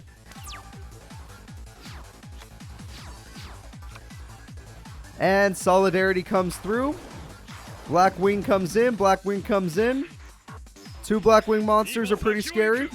Jack has Mirror Force on the first turn. Crow loses 2 amazing monsters. Mirror Force on the first turn is basically cheating. And he's got his Vice Dragon, and God said no. Crow's God said no to Vice Dragon. But he can bring back the Chain Resonator for no reason. There is no reason to do this. Like, literally, I can't think of a single reason to bring that card back. Unless Crow's bricked, which I don't think he is. Yep. And Blackwing Bora the Spear is here. Looks like Jack's in a lot of trouble. Crow's out of cards in his hand, but Jack's out of cards on the field. And he special summons Vice Dragon, which is cute, but, like, this is why you save your trap card. Oh, shit! Jack is not out of combos. He had a full combo in his hands. And just like that, we get another Red Demon's Dragon. Or Red Crimson Archfiend Dragon. I don't know. Crimson Archfiend Dragon? What's its name?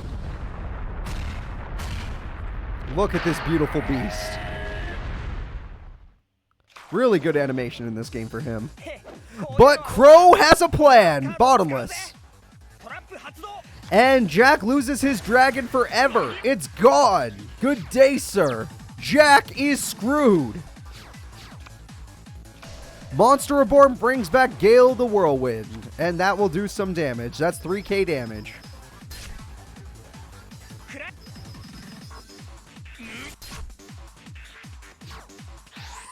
And he summons the ultimate card in his deck. In my opinion, this is Crow's best card. It's Armor Master, everybody.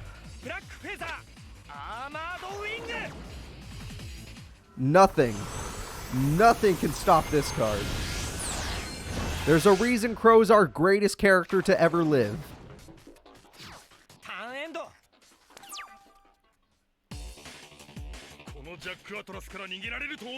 You think you can escape Jackie boy? Alright, Jack Atlas sets a card and ends his turn, realizing that this duel is already over. And Armor Master gets rid of Chain Resonator. And Jackie Boy's gotta top deck something. He top decks Monster Reborn, but Crimson Dragon Archfiend's in the grave, so it can't save you. And he sets a card. Jack is in a horrible situation. Armor Master goes in and just barely destroys Vice Dragon's 2400 defense. Jack has a new trap. Hopefully it does something.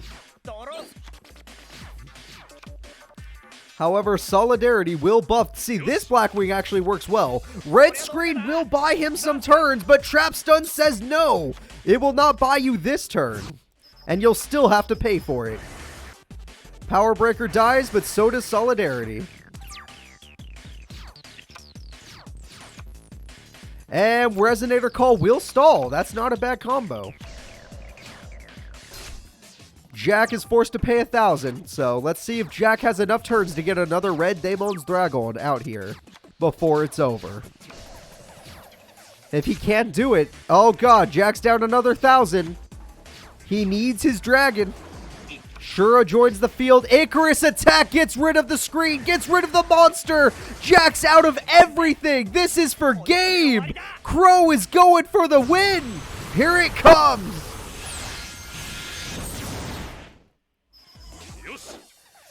Final trap. Call of the Haunted. Jack is not leaving. Not yet. With his final life points, he stays in. Jack gets one more draw, everybody. This is it. The final draw.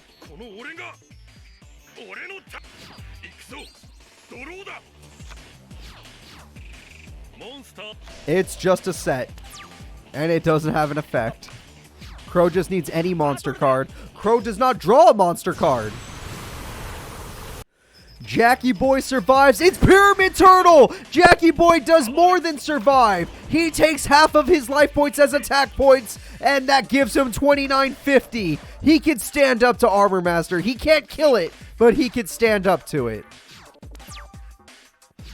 Jack will not leave. But Armor Master's effect will kick in. He's going to leave a little surprise on Endless Decay. For next turn, that is.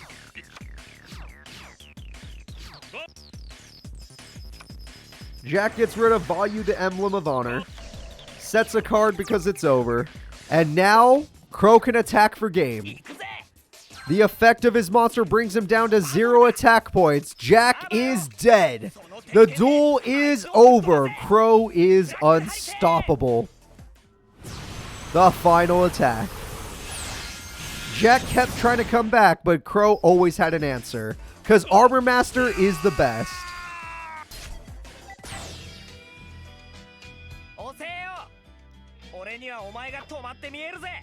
Crow, it's been a while, but you're back in top 4.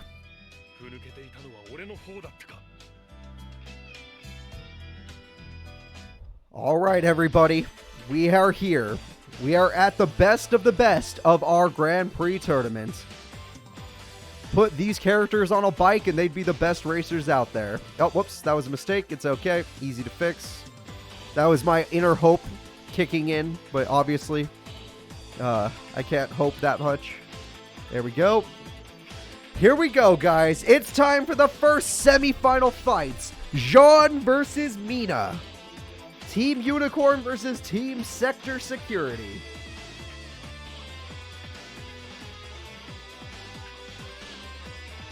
Obviously, I would say Mina has a 95% chance of winning. I would literally say 95%. Her deck is too consistent. She gets Master Hyperion every duel. I don't think she's had one duel where she hasn't gotten Master Hyperion. Jean is a consistent and good duelist, but he's not as overpowered as these fairies are. His beasts are a little weak when it comes to the attack department and the destruction department. So, we'll see. It could go either way, but I say 95% go for Mina. If you want to win some money, you go for Mina. If you want to lose some money, go for Jean.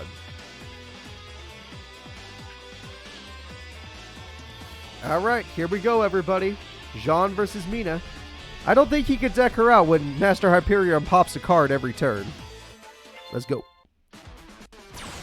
Alright, I am going to look at the bets. Oh, I missed a follower. Crosser, thank you so much for following. I appreciate that.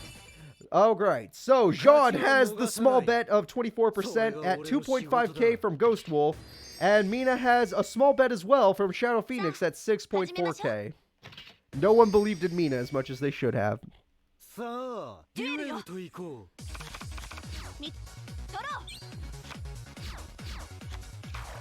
And look, it's Master Hyperion on the first turn. It's almost like she can't help herself. She gets it every time. In fact, this is the exact same start she had against Luna. And he gets himself a Rhinotaurus. Goodbye, Agent of Creation. So, Master Hyperion, you're going to use your effect? Yes, you are. And he lost Dark... Why did you set Dark Hole? Why in anybody's world would you set Dark Hole? I can't think of a single reason to set Dark Hole. There's no reason. Monster Reborn brings back the Agent of Creation Venus. And she's willing to do this. I'm gonna... Yeah, look. We knew that was gonna happen, so I sped through that. Oh, well, we got Tutor Monster. Hold up. What are we making? United we... Oh, Jesus Christ. She's going for game. She's going for game. We're not making anything. Alright, Rhinotaurus is out of here. And Nimble Mamanga saves the day by healing John. He doesn't... Oh, he has one in his hand. Unlucky. John already has a Nimble Mamanga in his hand. God damn. You see, that dark hole would be real nice right about now. You know, if you didn't set it, that dark hole would be really nice. But if you want to choose death, that's your choice. Go ahead. That's the end of the duel, guys. John has destroyed himself. And there goes Archlord Christia. No more special summons allowed. There goes Nimble Mamanga number 3. There goes John's life points. Mina is winning. She's going to the finals. It's not her first time in the finals, but it would be her first time to win. All right. Mina shall move forward. John will be in the bronze place breather match. Now it's time for Team 5D's to decide who their strongest member is. Will it be Bruno, the underdog no one expected, or Crow, the grand champion?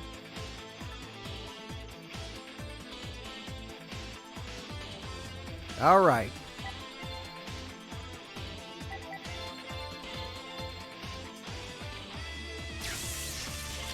I'm setting up the duel. I want everybody to place your bets. Place your bets. Do you think Bruno or Crow will go all the way? Either way, they'll both get an extra duel thanks to the third place match. But which one of them is going all the way? Which one of them is going to the finals? It would be Bruno's first time in the finals. It's not Mina's first time, but it would be a new champion if he would win. We shall see. Let's go.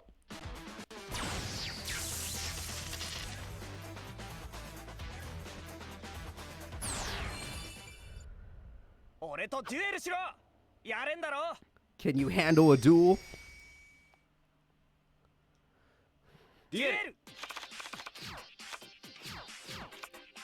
And Solidarity starts the duel, as they've done every time. Let's see if Crow copies him. Solidarity starts the duel, as they do every time. And there's Shura. Mirror Force on the first turn. That was a waste of Mirror Force. I'm just going to say it. It was a waste. And now he's going in with his level 4 Commander Covington. 1,000 damage will be dealt. And he has another Shura, but this time he's devastating the deck. And whoa, he has the boss monster in hand and a Machine King in his hand. So that means he's bricked currently. Call of the Haunted will end the brick. And Commander Covington is rocking 2,000. It's gone. And Machine Assembly Line will end the brick. Oil Man is here to battle. And Machine King is here. 3,100. The Machine King is here, everybody. Bandit Keith would be proud. Alright, I'm going to take a look at the bets while I still have a chance. Bruno gets 4.8k at 46%. Crow only has 2.6k. Laser bet 2.6k is the highest bet on Crow. 4.8k from Cool Drago on Bruno. It's actually like a 50-50 bet here. That Machine King will change everything, though. And Kalut is dead.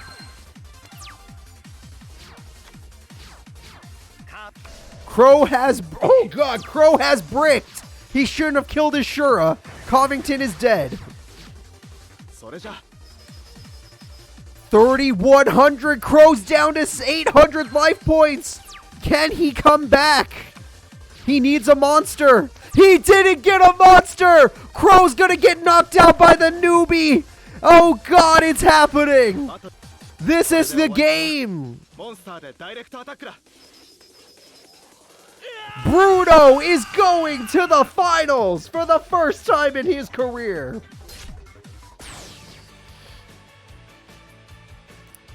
There we go, everybody.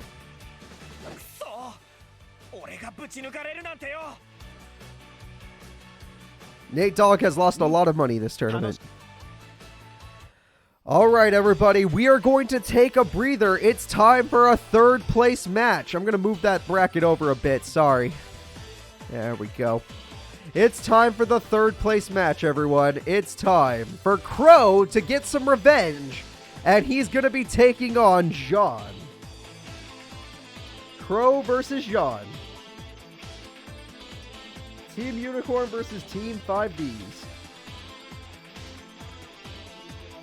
Alright, in this situation,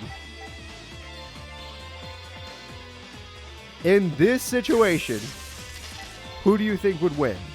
Do you think the Unicorn Man's got this, or do you think Crow just had one little slip up and he's going to make this guy pay for it? He's like, I can't take my anger out on Bruno, but I'm going to take it out on you. Alright, here we go. It's time to start the duel.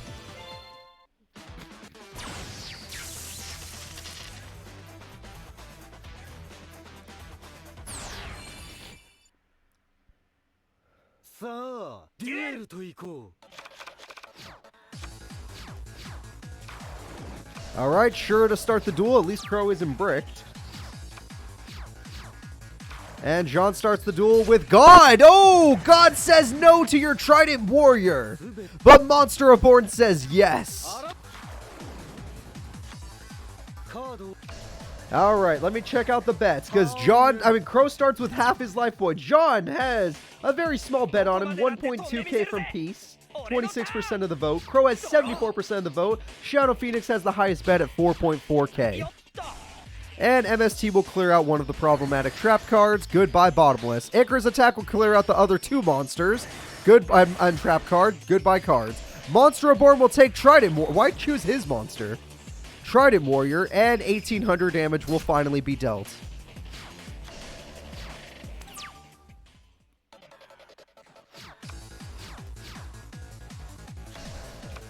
Alright, and Spiritual Forest, a really good card that Dogchan used to go all the way and become a champion. He finally, after all these duels, draws Black Whirlwind, the card he's been needing. But without a monster to normal summon, it does not matter. I've been waiting for him to draw that card, and Jean brings out the Voltic Bicorn. Crow is in trouble. Here it comes. Trident Warrior is dead, and Crow's life points are super low. This is Crow's chance, though. He finally got Black Whirlwind. He just needs a monster card, and there it is. He got Gale. And I forgot that it's not going to help at all. It helps with that. Oh my god, Gale beats the Bicorn. And now they're both... Oh wait, he can't beat it. But Bicorn not dying is actually a good thing. Unless his opponent gets a level 1 tuner. Motherfucker. I can't believe it. I can't believe it. He got the Lightning Tricord. That is insane. Gale doesn't matter anymore. It's dead.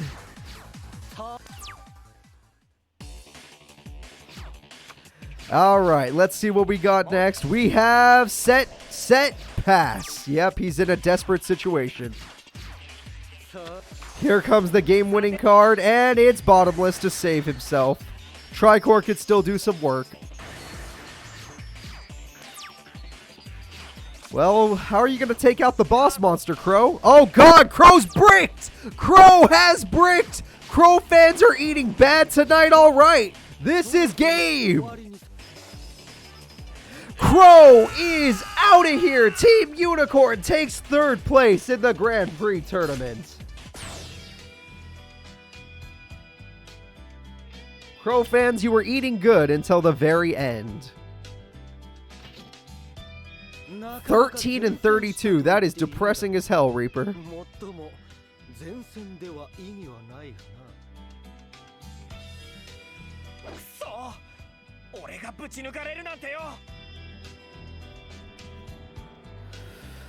Alright. We are now going on to our final fight. Today, we will see a new champion. It will either be Mina and her fairy deck or Bruno and his machines. No matter what, we're getting a new champion. Do you believe in the consistency of Mina or the consistency of Bruno? They're both consistent characters. This is the final bet of the weekend. We will not have another tournament until Thursday when I throw a YouTube tournament. Please do not forget to watch the YouTube tournaments as well. The YouTube tournaments are different from this one. They're not from the same thing. Like, this is season 4. It's the YouTube tournaments is on season 1 right now.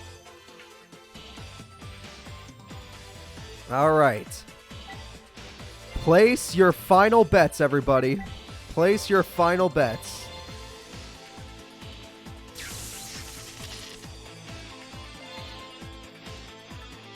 This is for all the marbles.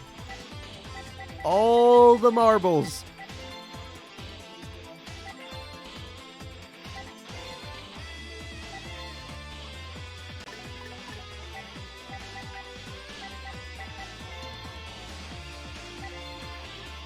I just realized the two people that made it to the end were both blue-haired people.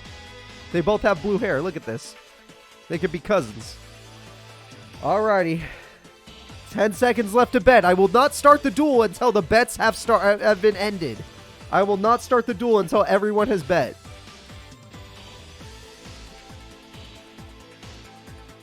Alrighty. Here we go. In an insane... Okay, this is insane. Bruno, I'm going to say the total bets before I say the top bets. In total, Bruno has 48% of the votes with 185k bits. Mina has 52% of the vote with 198,000 bits. The top vote for Bruno is 172k from Cool Drago. The top bet of the day is Ghost Wolf at 175k. Ghost Wolf has 175k. This is the biggest bets of the day. Somebody is losing tons of money. No matter what, a lot of people are going to lose a lot of money. Alright, he starts with a very safe card, Machina Armored Unit. That will help. He summons Machina Cannon with 2400 attack and bricks his own hand. She does not start with Master Hyperion for once. That is very, very weird. He goes in, obviously, and Book of Moon says no. Which makes me think that he lost all of his attack points.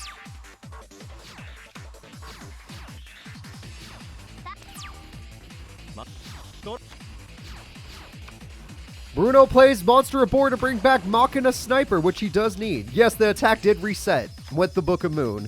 Her Mystical Shine Ball brick is kind of sad. She is bricked! Mina has officially bricked, but she did ruin his attack points. Double Machina Sniper! He has the freaking lock! Bruno has locked down Mina!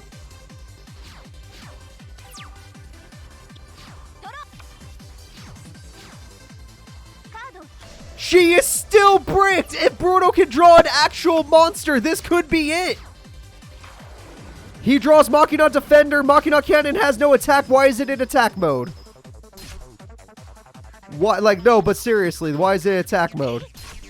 It doesn't matter. The duel's over. Mina only drew one monster she could summon the entire duel. The duel is over. The winner is Bruno.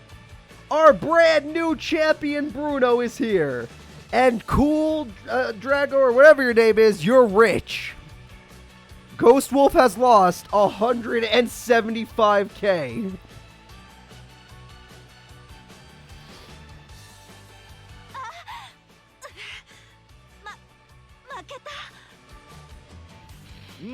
She has never won a tournament. This is like her second time getting second place. Yeah, we don't always get a good finals. It happens. What are you gonna do? How will you ever recover your fake finances? Oh my god. Cool Drago wins 355k bits in a single game. This is crazy. Bruno is a brand new champion. No one expected Bruno, to be honest. He went all the way. He beat Yusei, he beat Akiza, and he did it all with basic Machina cards. Never summoned Machina Fortress. Not once did he summon Machina Fortress.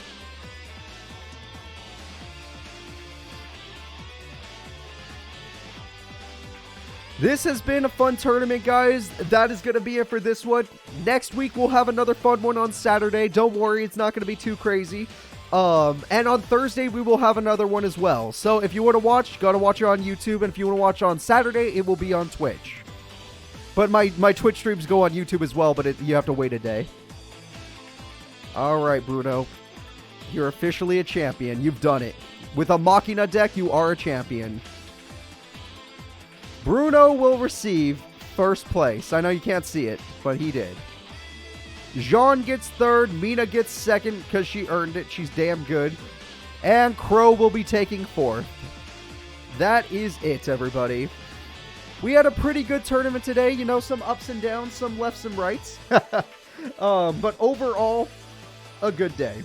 So, that's going to be it. I want to thank you all for watching. If you are enjoying these weekly tournaments, I hope that you could join us next week. It will be on Thursday for YouTube, and the YouTube tournament on Thursday will be a Season 1 tournament, don't worry. Season 1 of YouTube tournaments. It'll be an old school tournament. And next week, on Saturday, it will be a bit of a newer tournament, so get ready. Bye, everybody. Have a great weekend.